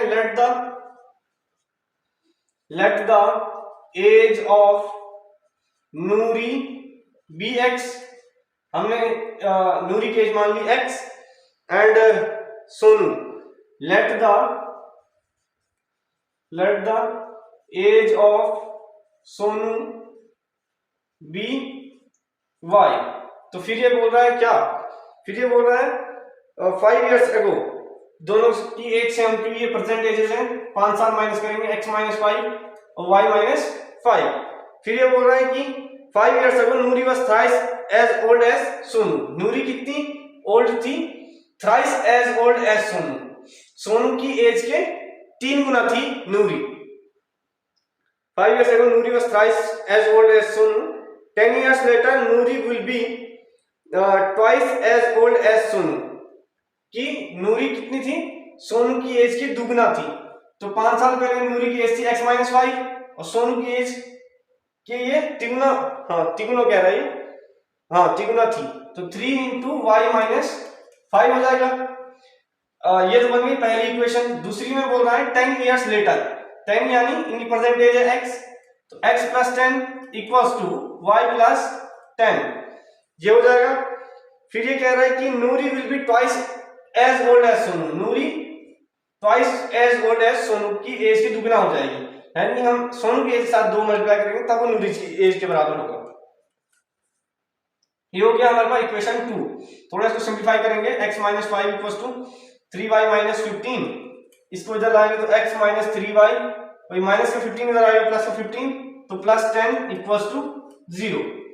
ये पहली इक्वेशन को सिंप्लीफाई किया। दूसरी वाली को x plus 10 equals to 2y plus 20, इसको भी थोड़ा सिंप्लीफाई करेंगे तो x माइनस 2y, ये प्लस का 20 इधर आएगा तो माइनस हो जाएगा, और ये प्लस का 10 है तो माइनस 10 इक्वल्स टू 0। हमारे पास ये इक्वेशन आ गई। अब हम इसको मान लेते थर्ड इक्वेशन, और ये फोर्थ, हम करेंगे फोर्थ माइनस थर्ड करेंगे तो x से x कट जाएगा, minus 2y plus 3y, minus 2y plus 3y minus 10 equals to 0, तो ये आ गया y माइनस 20 इक्वल्स टू 0, यानी y की वैल्यू हमारे पास आ गई 20। तो हमें किसकी एज मिल गई? सोनू की एज मिल गई। अब सोनू की एज को हम नूरी की एज कैलकुलेट करेंगे किसी भी एक इक्वेशन में वैल्यू रख के। तो यहां से हम करेंगे इस वाली इक्वेशन में, इक्वेशन 2 में हम इसकी वैल्यू रखते हैं, तो ऊपर से थोड़ा हम रख करेंगे या यहीं पे करते हैं इसको, तो ये आ जाएगा x plus 10 equals to 2 into इसकी एज है 20 प्लस 10, तो ये आपका हो गया x plus 10 equals to 20 plus 10 हो जाएगा 30, 20 प्लस 10 30 टू 60 इसकी एज आ गई, और ये प्लस में इधर माइनस में गया तो x इक्वल्स टू 50, तो हमारे पास नूरी की एज आ गई 50, सोनू की 20, नूरी की 50। तो ये हमने इक्वेशन सॉल्व करके इनकी एजेस निकाल ली। ये एज वाला क्वेश्चन इंपॉर्टेंट है, पूछ सकता है एज वाले क्वेश्चन को बोर्ड एग्जाम में।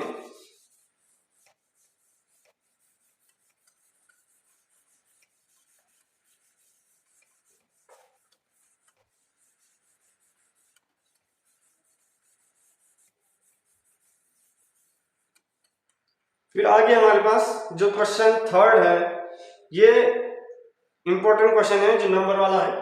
The sum of 2 digits of a 2-digit number is 9. Also 9 times this number is twice the number obtained by reversing the order of digit. Find the number.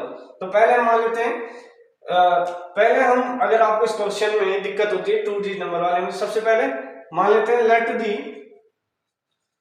Once place digit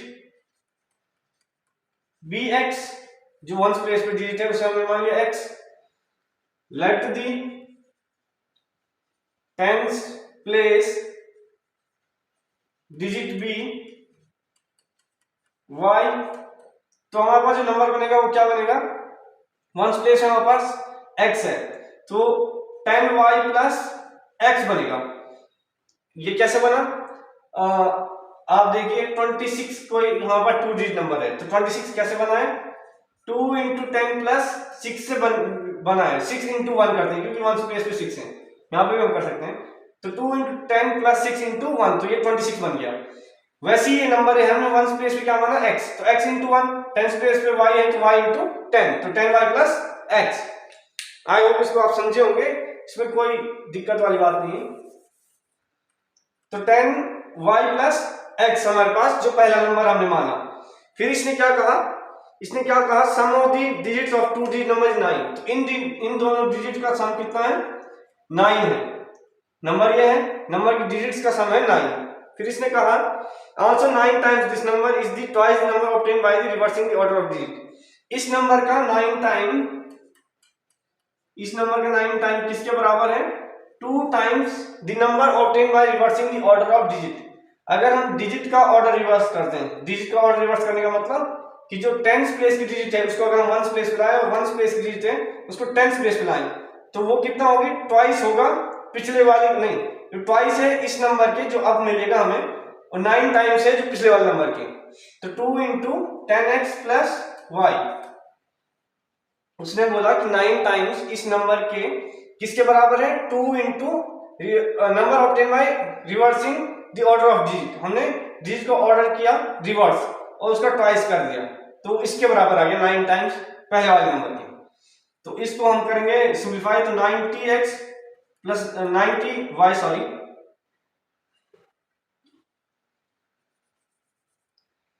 90y plus 9x equals to 20x plus 2y, ये हो गया। फिर इसको हम और simplify करेंगे तो ये आ जाएगा आपका, इसको इधर भेजिए, इसको इधर भेजिए, तो 90 minus 2 88y equals to 11x, और इस 11 को डिवाइड में भेजा तो x इक्वल्स टू आ जाएगा 8y, x की वैल्यू आ गई 8y। इस वैल्यू को हम इस इक्वेशन में सब्स्टिट्यूट करते हैं, हमारे equation 1 equation 2 substitution value of x इन 1 में इसकी वैल्यू रखी, तो 8y plus y equals to 9, तो 9y इक्वल्स टू 9 आ गया, और y की वैल्यू हमें मिल गई 1, तो पहला डिजिट मिल गया हमें 1 आ गया। दूसरा, अब इस y की वैल्यू को हम यहां रखेंगे फर्स्ट वाली में, सब्स्टिट्यूटिंग वैल्यू ऑफ y इन 1, तो वहां से हमें मिल जाएगा x प्लस 1 इक्वल्स टू 9, अब ये माइनस में जाएगा तो x इक्वल्स टू 8, तो हमें दूसरी डिजिट कितनी मिल गई 8। इसको मिटाते हैं ऊपर वाले को, अब दूसरी डिजिट हमें 8 मिल गई, तो अब क्या करेंगे, हम नंबर बनाएंगे, इसमें रखेंगे। पहला वाला नंबर क्या बनेगा, 10 इंटू वाई की वैल्यू है 1 प्लस 8, 10 प्लस 8 हो गया 18, पहला नंबर हमें मिल गया। दूसरा नंबर हमें क्या मिलेगा, 10 इंटू x कितना था 8 प्लस y कितना है 1, 80 प्लस 1 हो गया 81, तो दोनों नंबर हमारे पास आ गए 18 और 81।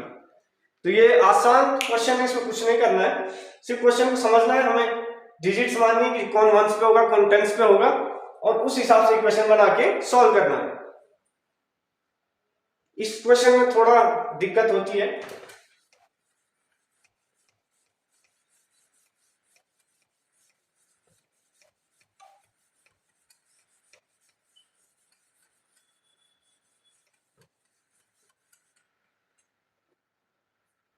इसके बाद की तो जो 2 क्वेश्चन है 4th और 5th, इसको आपको ट्राई कीजिएगा, अगर नहीं होंगे तो हम बता देंगे आपको। फिर अब आता है क्रॉस मल्टीप्लिकेशन मेथड, ये आपके सिलेबस में है नहीं इस बार, ये क्रॉस मल्टीप्लिकेशन मेथड में इस बार सिलेबस में नहीं है।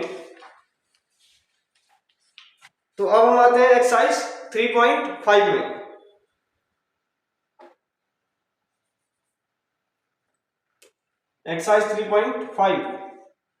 एक्सरसाइज 3.5 में जो पहला क्वेश्चन है, which of following pair of equation linear equation has unique solution, no solution, infinitely many solution, in case there is unique solution find it by using cross multiplication. तो इसमें भी वही बताना है कि किस किस का इनफिनिटली, जो कंडीशन हमने पढ़ी थी, अगर a1/a2 does not equal to होता है b1/b2 के, तो क्या होगा, इंटरसेक्टिंग लाइन होगी। अगर a1/a2 इक्वल टू b1/b2 के इक्वल टू c1/c2 के, तो क्या लाइन होगी, कोइंसिडेंट लाइन होगी। अगर a1/a2 does equal to b1/b2 does not equal c1/c2, तो क्या लाइन होंगी, पैरेलल लाइंस होंगी। तो वही कंडीशन लगा के हमें चेक करना है, और अगर यूनिक सॉल्यूशन होगा तो सॉल्यूशन निकालना है। लेकिन ये क्वेश्चन है नहीं, क्योंकि क्रॉस मल्टीप्लिकेशन मेथड आपके सिलेबस में नहीं है, लेकिन आप सब्स्टिट्यूशन या एलिमिनेशन लगा के भी निकाल सकते हैं। तो हम आते हैं अब दूसरे क्वेश्चन पे। For what values of a and b does the following pair of linear equation have infinitely many solution?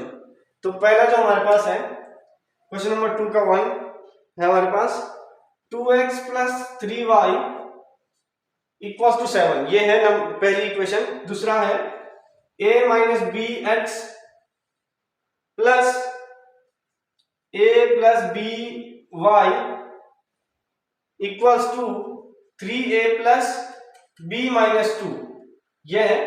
हमें बताना है कि इनफिनिटी मेनी सॉल्यूशन के लिए a और b की वैल्यू क्या होगी। तो इनफिनिटी मेनी सॉल्यूशन की कंडीशन क्या थी, A1/A2 equals to B1/B2 equals to C1/C2, यानी कोइंसिडेंट लाइन की कंडीशन। तो A1/A2 2/A minus B equals to 3/A plus B equals to 7/3A plus B minus 2 होगा। ये हमारे पास कंडीशन आ गई। अब हम किसी भी एक को उठा के सॉल्व कर सकते हैं, किसी भी एक कंडीशन से। तो मान लेते हैं हम इन दोनों को उठाते हैं, तो क्रॉस मल्टीप्लाई कराते हैं, 2A plus 2B equals to 3A minus 3B हो गया। फिर हम क्या करेंगे, इसको इधर रीअरेंज करेंगे, इसको इधर, तो 5B equals to 3A minus 2A हो गया A। तो A की वैल्यू आ गई पहले 5B। फिर हम इसको सॉल्व करेंगे, तो यहाँ पे इसका और इसका क्रॉस मल्टीप्लाई करा के, तो 9A plus 3B minus 6 equals to 7A plus 7B, ये आ गया। इसको थोड़ा सॉल्व करेंगे आगे, फर्दर इसको सॉल्व करेंगे, तो 9A माइनस 7A हो जाएगा 2A एंड 3B, और ये इधर चला गया, तो 7B माइनस 3B हो गया 4B, और प्लस का 6 आ गया यहाँ पे। फिर हम A की वैल्यू सब्स्टिट्यूट कर लेंगे यहाँ पे, तो परसेंट थोड़ा इसको रब करते हैं। तो A की वैल्यू सब्स्टिट्यूट की, तो 2 into 5B equals to 4B plus 6, ये हो गया। अब 2 इंटू 5B यानी 10B equals to 4B plus 6, ये आ गया है 10B। अब इसको जब लाएंगे 4B को, तो 10B minus 4B equals to 6, 10B minus 4B यानी 6B equals to 6, B equals to 1। B की वैल्यू हमारे पास आ गई 1।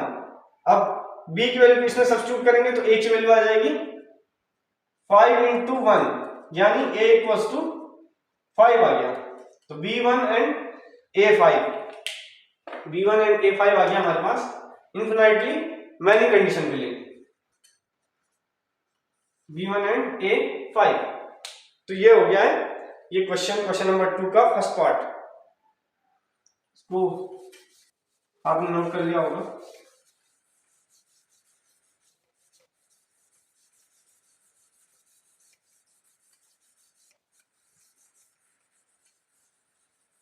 अब हम आते हैं सेकंड पार्ट पे।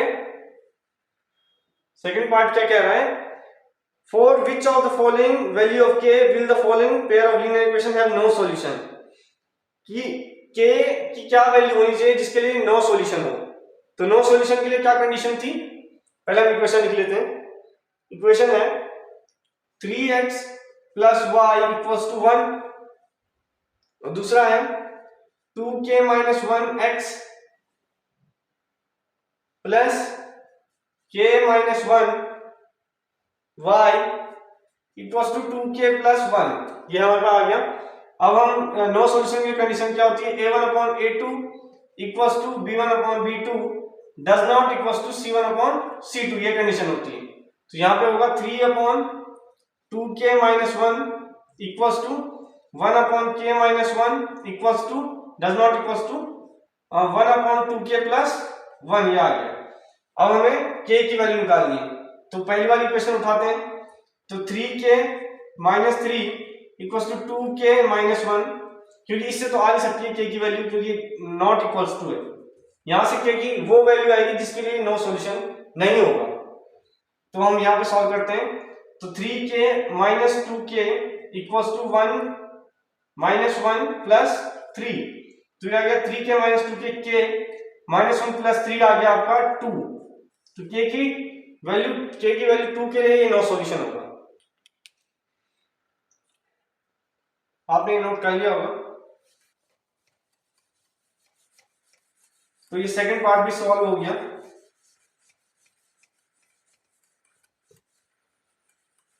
अब आते हैं थर्ड पार्ट पे, थर्ड क्वेश्चन पे।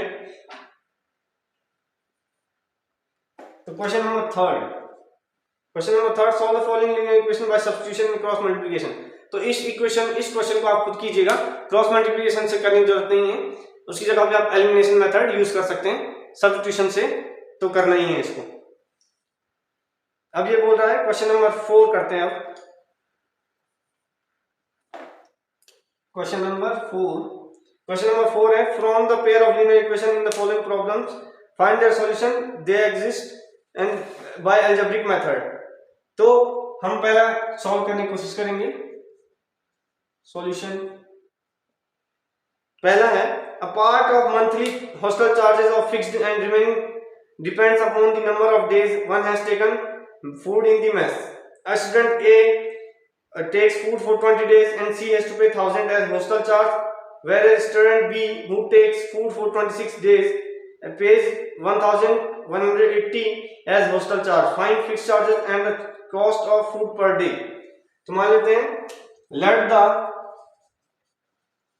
fixed charge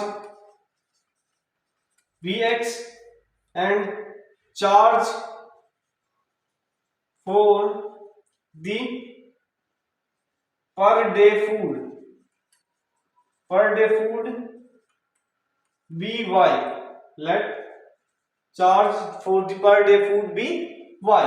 तो अब ये क्या है, अभी यहां पे बोल रहा है कि स्टूडेंट ए है, उसने 20 डेज सी हैज टू पे 20 डेज तक, तो फिक्स चार्ज तो x है और 20 डेज तक उसने फूड लिया, has take food for 20 days, तो 20 पर डे का चार्ज है y, तो 20 डेज का हो जाएगा 20y इक्वल्स टू ये हो जाएगा आपका 1000 के बराबर। फिर अगला है कि फिक्स चार्ज तो x है, उसने कितने दिन तक फूड लिया, 26 डेज तक फूड लिया, तो 26y इक्वल्स टू 1180 होगा। ये इक्वेशन 1, ये इक्वेशन 2। तो एलिमिनेशन मेथड लगाएंगे, तो सेकंड माइनस फर्स्ट करेंगे, तो हमारे पास आ जाएगा 20 यानी 6y, x x कर दिया, 26 माइनस 26y माइनस 20y यानी 6y, 1180 माइनस 1000 आ जाएगा 180। इसको अगर हम आगे सॉल्व करेंगे तो y की वैल्यू आ जाएगी 30। हमारे पास जो पर डे फूड का चार्ज आया वो कितना आया, 30 आया। अब इसको हम पहली या दूसरी किसी में भी रख सकते हैं, हम पहले में रख देते हैं, वहां से हमारे पास फिक्स चार्ज आ जाएगा 20 इंटू 30 इक्वल्स टू 1000, ये आ जाएगा 600 इक्वल्स टू 1000 और 1000 माइनस 600 आ जाएगा 400, यानी फिक्स चार्ज भी कितना आ गया, 400 आ गया। इसको नोट कर लें आप, इसको रब करते हैं।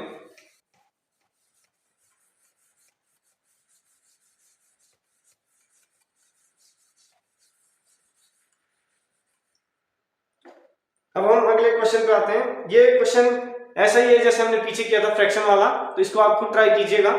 हम आते हैं थर्ड क्वेश्चन पे। थर्ड क्वेश्चन है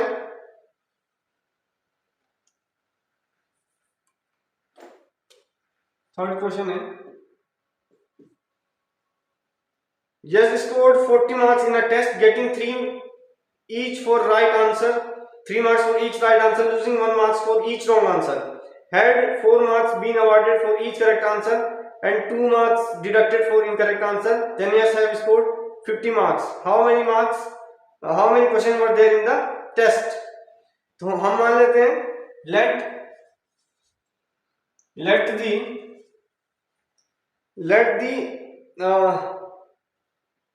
let the right answered question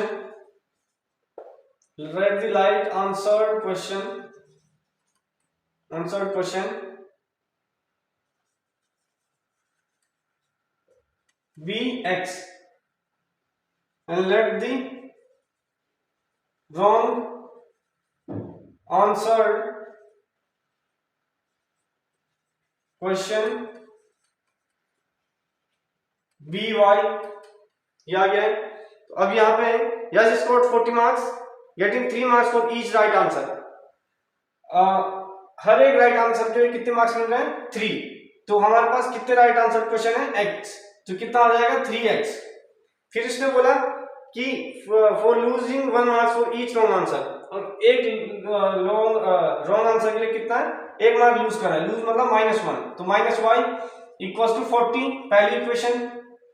फिर दूसरा उसने बोला इफ हैड 4 मार्क्स, अगर हर एक करेक्ट आंसर के लिए 4 मार्क्स अवार्ड किए जाते हैं यानी 4x, और हर एक रॉन्ग आंसर के लिए 2 मार्क्स अवार्ड किए जाते हैं तो -2y, तो यस स्कोर करता 50। तो इक्वेशन 2 हमारे पास बन गई। तो हमें बताना है कि इसमें टोटल क्वेश्चन कितने थे। तो टोटल क्वेश्चन होंगे x प्लस वाई, क्योंकि रॉन्ग आंसर वाले प्लस राइट आंसर वाले। तो हम इसको सॉल्व करेंगे।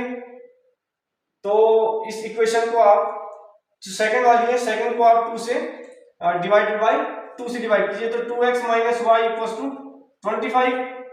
ये इक्वेशन आ गई हमारे पास 2 को डिवाइड करके। तो इक्वेशन थर्ड मान लीजिए, थर्ड माइनस फर्स्ट कीजिए। तो ये आ गया 2x माइनस 3x यानी minus x, minus y plus y 0 हो गया, एंड 25 माइनस 40 यानी माइनस 15। तो x आ गया हमारे पास 15 पहला। फिर x की वैल्यू किसी भी इक्वेशन में रख देंगे, पहली वाली में रखते हैं substitution value of x in first. ये समझ गए होंगे आप, यहाँ पे हमने क्या किया, थर्ड से हमने फर्स्ट को माइनस किया, वहां से x की वैल्यू आ गई। ये तो हम काफी कर चुके हैं, अब तो आपको दिक्कत नहीं होनी चाहिए इसमें। x इन 1, x की वैल्यू हमने 1 में रखी, तो 15 इंटू एक्स हो गया 45 माइनस वाई इक्वल्स टू 40। तो y इक्वल्स टू आ गया, ये 45 इधर गया, 40 माइनस 45 आ गया माइनस 5, और माइनस वाई से माइनस 5 कट गया, तो हमारे पास आ गया y इक्वल्स टू 5। तो टोटल क्वेश्चन कितने थे, टोटल क्वेश्चन होंगे x plus y, total question x plus y यानी 15 प्लस 5 इक्वल्स टू 20। तो टोटल नंबर ऑफ क्वेश्चंस थे 20 उस एग्जाम में। तो ये आपने कर लिया होगा।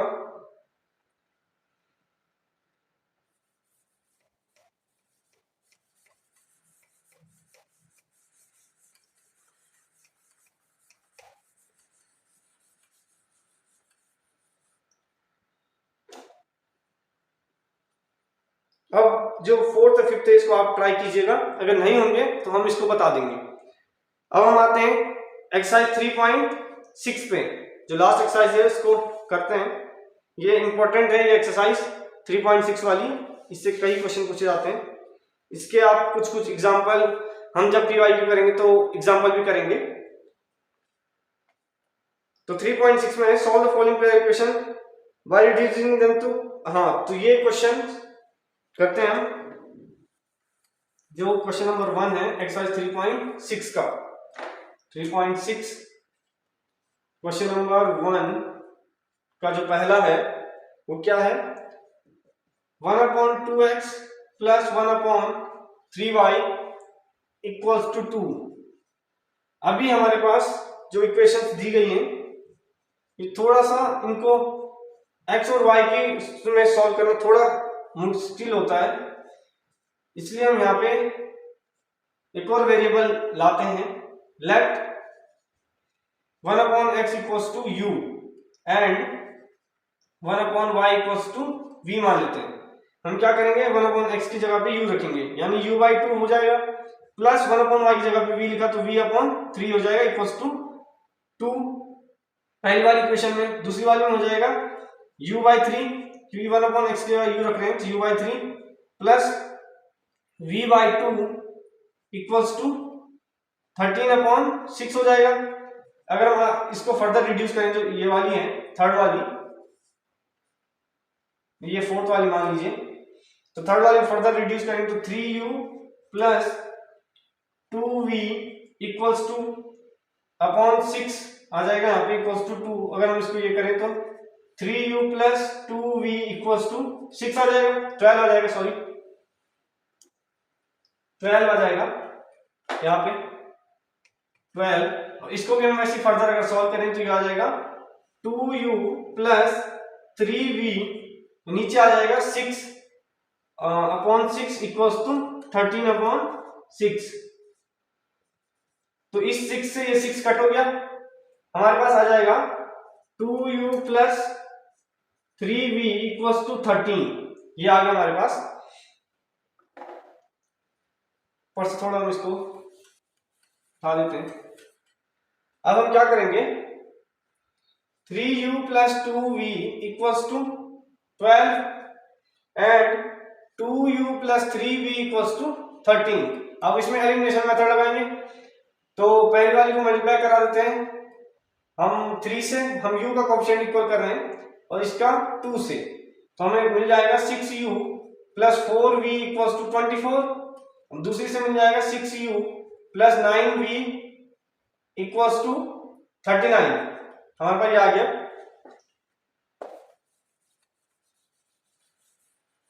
अब हम जो दूसरी है ये इसको मानते हैं, ये 6th है, ये 5th है, 6 माइनस 5 करेंगे तो हमारे पास आ जाएगा 6 से 6 कट हो गया, 9v माइनस 4v यानी 5v इक्वल्स टू 39 माइनस 24 होगा 15।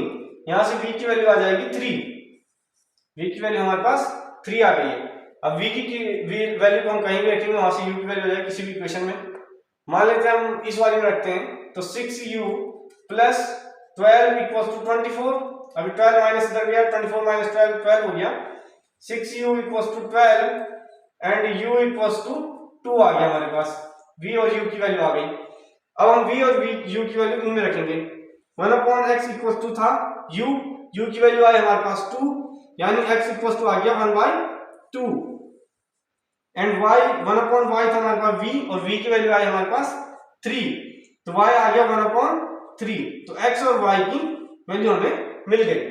तो इन इक्वेशन को ऐसे सॉल्व करना है। अगर अपॉन में x और y हो तो पहले 1/x को u मानेंगे, 1/y को v मानेंगे, फिर रख के पूरी इक्वेशन को सॉल्व करके फिर लास्ट में उनकी वैल्यू रख देंगे।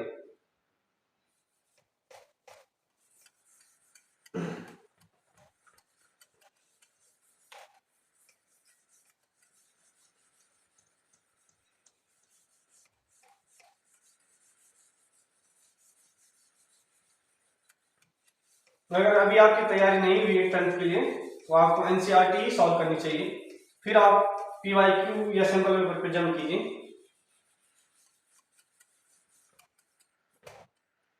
अब हमारे पास अगला क्वेश्चन है रूट का, इसको लेते हैं। एक अच्छा क्वेश्चन है। 2/√x plus 3/√y equals to 2। 4/√x plus 9/√y equals to -1, ये हमारे पास है।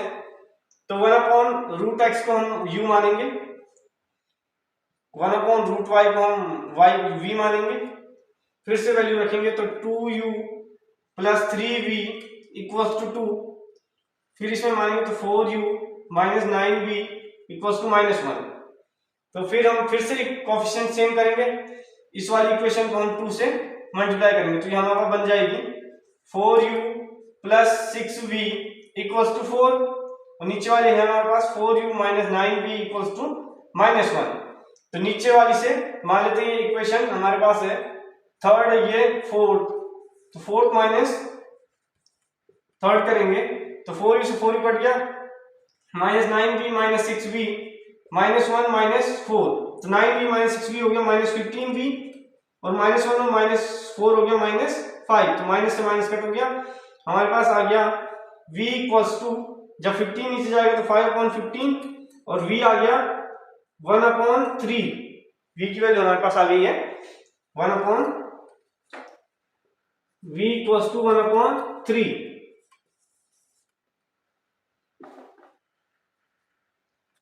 थोड़ा मेरी राइटिंग खराब है। इसके बाद v की वैल्यू को हम किसी भी इक्वेशन में सब्स्टिट्यूट करेंगे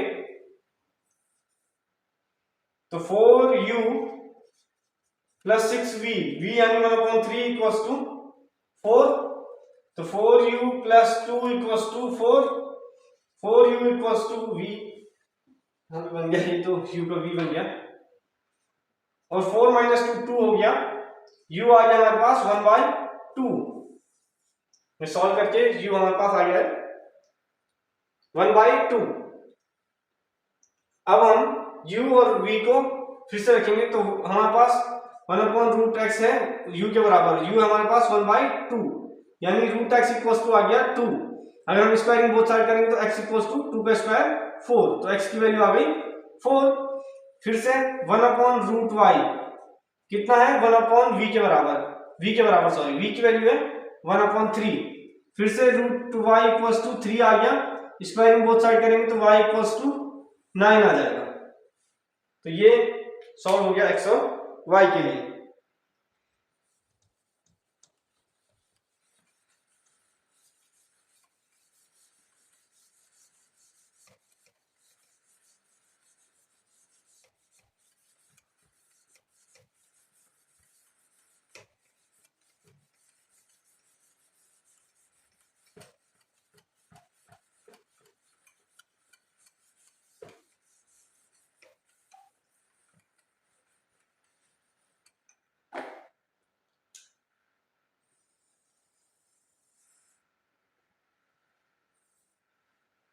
अब हम करते हैं अगला। तो अगला क्वेश्चन भी ऐसी है। अब हम जो करेंगे वो क्वेश्चन करते हैं, हम क्वेश्चन नंबर 5। वो थोड़ा सा अच्छा क्वेश्चन है और इंपॉर्टेंट भी है। क्वेश्चन नंबर 5 करते हैं। 5th है 7x minus 2y upon xy equals to xy, नहीं इक्वल्स टू 5 है, xy नहीं है 5। और फिर अगला है 8x plus 7y upon xy equals to 15, ये हमारे पास है। अब हम क्या करेंगे इसमें भी हम वही करेंगे कि 1 अपॉन एक्स को हम मानेंगे u एंड 1 अपॉन y को मानेंगे v। तो हम पहले इसको डिवाइड कर लेंगे, जो xy वाला है दोनों में हम न्यूमरेटर सेपरेट करके, तो यहां से आ जाएगा x से x कट जाएगा 7 upon y minus 2 upon x equals to 5। यहां पे भी हम सेपरेट कर लेंगे तो 8 अपॉन y आ जाएगा प्लस 7 अपॉन x आ जाएगा इक्वल्स टू 15 आ गया। फिर से फर्दर अब वैल्यू रखेंगे 7u minus 2v equals to 5। तो 8 और v की हमने मानी थी 8v plus 7u equals to 15। ऊपर शायद थोड़ा सा उल्टा हो गया है, हाँ यहाँ पे थोड़ा उल्टा हो गया। हमने 7y था, 7y में 7v minus 2u equals to 5 होगा। तो ये ऐसा होगा। आगे इसको आप सॉल्व करना जानते हैं, हमने 2-3 क्वेश्चन ऐसे कर लिए हैं, इसको आप खुद कर लीजिएगा क्योंकि ये वीडियो फिर लंबा हो जाएगा।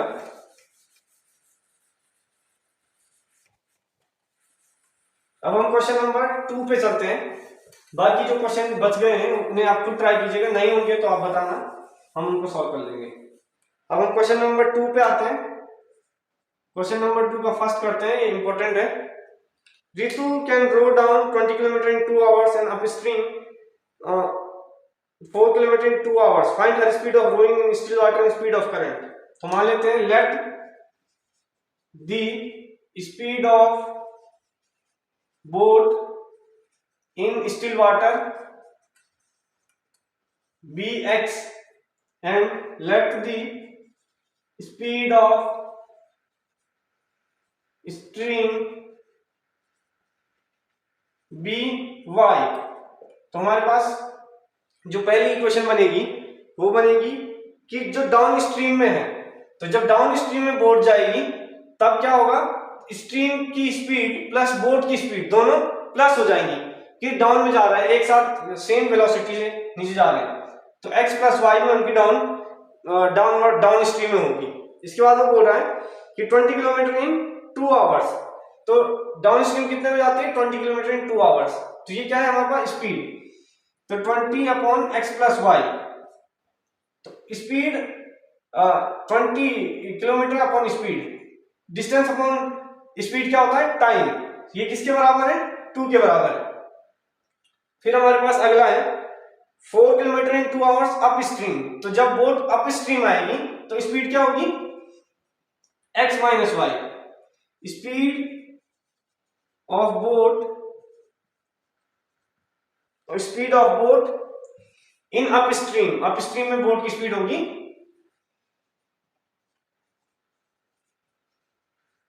स्ट्रीम x माइनस वाई, क्योंकि आप देखिए x speed of boat in still water and speed of stream, तो x माइनस वाई होगी।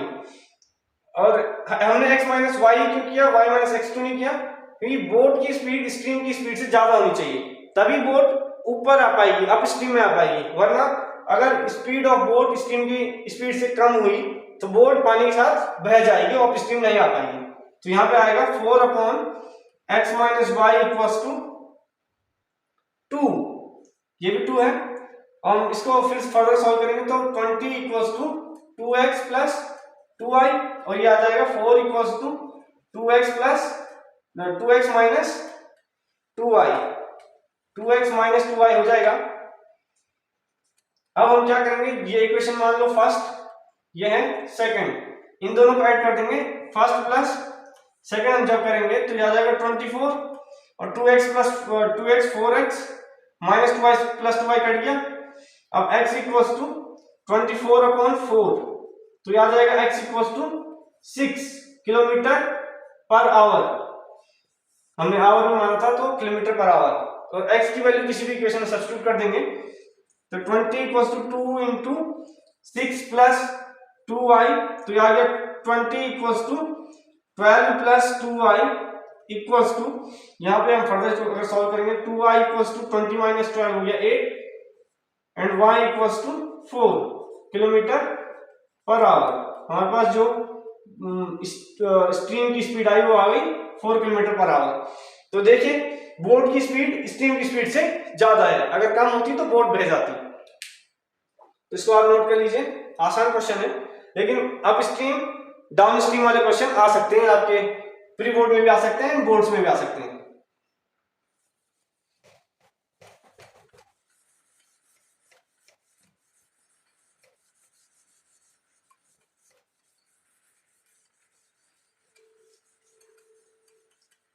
ये क्वेश्चन हो गया।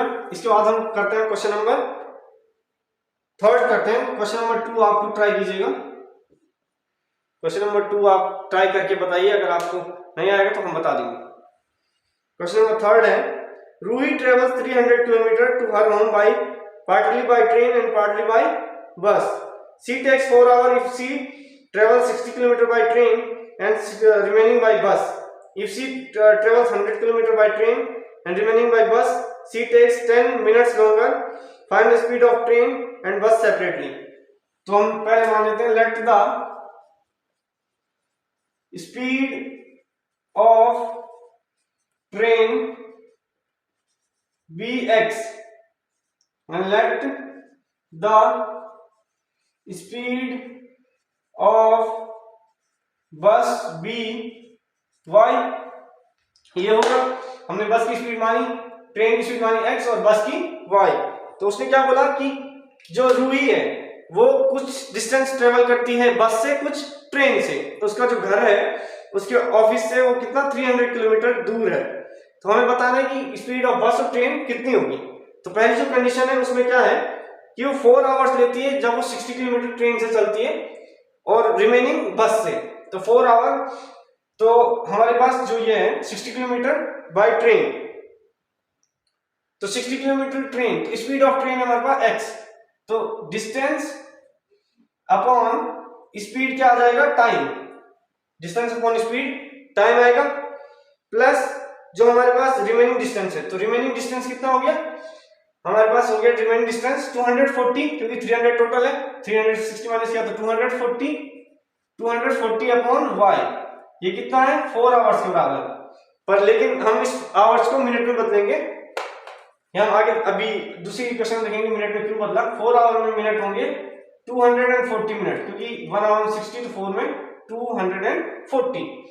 फिर हम देखते हैं अगला, if she travel 100 kilometre by train, अगर वो ट्रेन से चलती है 100 किलोमीटर, यानी 100 अपॉन x करेंगे, प्लस बचा हुआ कितना डिस्टेंस है 200 अपॉन y, ये कितना 10 मिनट ज्यादा लेती है, तो हमारे पास कितना था 240, तो ये हो जाएगा 250। तो फिर से वही 1 अपॉन x को हम मान लेंगे u और 1 अपॉन y को v, तो 60u plus 240v equals to 240, और दूसरे वाले में 100u plus 200v equals to 250। ये इक्वेशन थोड़ा सा बड़े उसमें है, तो हम इसको सॉल्व करने के लिए इसको डिवाइड कर देंगे। ऊपर हम डिवाइड कर सकते हैं 60 से एंड नीचे हम कर सकते हैं 50 से। तो मान लेते हैं फर्स्ट है और ये सेकंड, तो फर्स्ट डिवाइडेड बाय 60, फर्स्ट को हमने 60 से डिवाइड किया तो u प्लस ये आ जाएगा हमारे पास 4v इक्वल्स टू 4। ऊपर से थोड़ा हम इसको रब करते हैं और दूसरा आ जाएगा हमारे पास, हमने 2 को डिवाइड किया 50 से, जब हमने 2 को डिवाइड किया 50 से तो आ जाएगा 2u plus 4v equals to, हमारे पास ये आ गया 50 से डिवाइड करने पे 5, 2u plus 4v equals to 5। तो हमारे पास ये इक्वेशन मान लेते हैं, ये है हमारे पास थर्ड और ये फोर्थ, थर्ड एंड फोर्थ। तो हम करेंगे fourth minus third, fourth minus हमने थर्ड किया तो 4v से 4v कट गया, 2u माइनस u हो गया u एंड 5 माइनस 4 हो गया 1, तो u हमारे पास आ गया 1 एंड u की वैल्यू हम किसी भी एक इक्वेशन में रखेंगे तो 2 into 1 plus 4v equals to 5, तो 4v इक्वल्स टू 3, हाँ 4v equals 3, v equals to 3/4, v हमारे पास आ गया 3/4। तो हमने 1/x माना था u, तो 1/x इक्वल्स टू 1, तो ये आ गया हमारे पास x इक्वल्स टू 1 आ गया एंड 1/y माना था v यानी 3/4, तो y हमारे पास आ गया 4/3। ये किसमें आ गया हमारे पास, किलोमीटर पर मिनट। अगर हम इसको आवर में बदलना चाहिए तो आवर में बदलेंगे, इसको हम पहले टॉप करते हैं। आई होप आप इतना समझे होंगे। यहाँ पे हमने अपॉन में एक्स ले लिया क्योंकि distance upon speed time, distance upon speed time, यहाँ पे distance upon speed time, distance upon speed time, तो टाइम को टाइम से इक्वेट करते हैं। अब हम करते हैं इसको, हम इसमें बदल देते हैं, तो ये मिनट में है तो 60 1 इंटू 60 कर लेंगे, तो ये आ जाएगा x equals to 60 kilometre per hour, और x हमने मानी थी स्पीड ऑफ ट्रेन, और y आ जाएगा हमारे पास 4/3 इंटू 60, तो ये कट गया तो ये 20, ये आ गया हमारे पास y equals to 80 kilometre per hour. तो स्पीड ऑफ बस हमारे पास आ गई 80 किलोमीटर पर आवर। तो आई होप आप इस क्वेश्चन समझे होंगे, ऐसे क्वेश्चंस को कैसे सॉल्व करना है।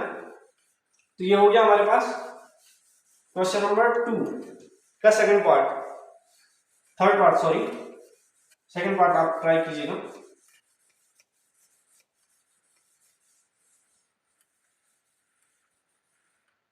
तो हमारे पास जो ये चैप्टर है, जो हमारे पास चैप्टर है pair of linear equation in two variable, तो ये खत्म हो चुका है।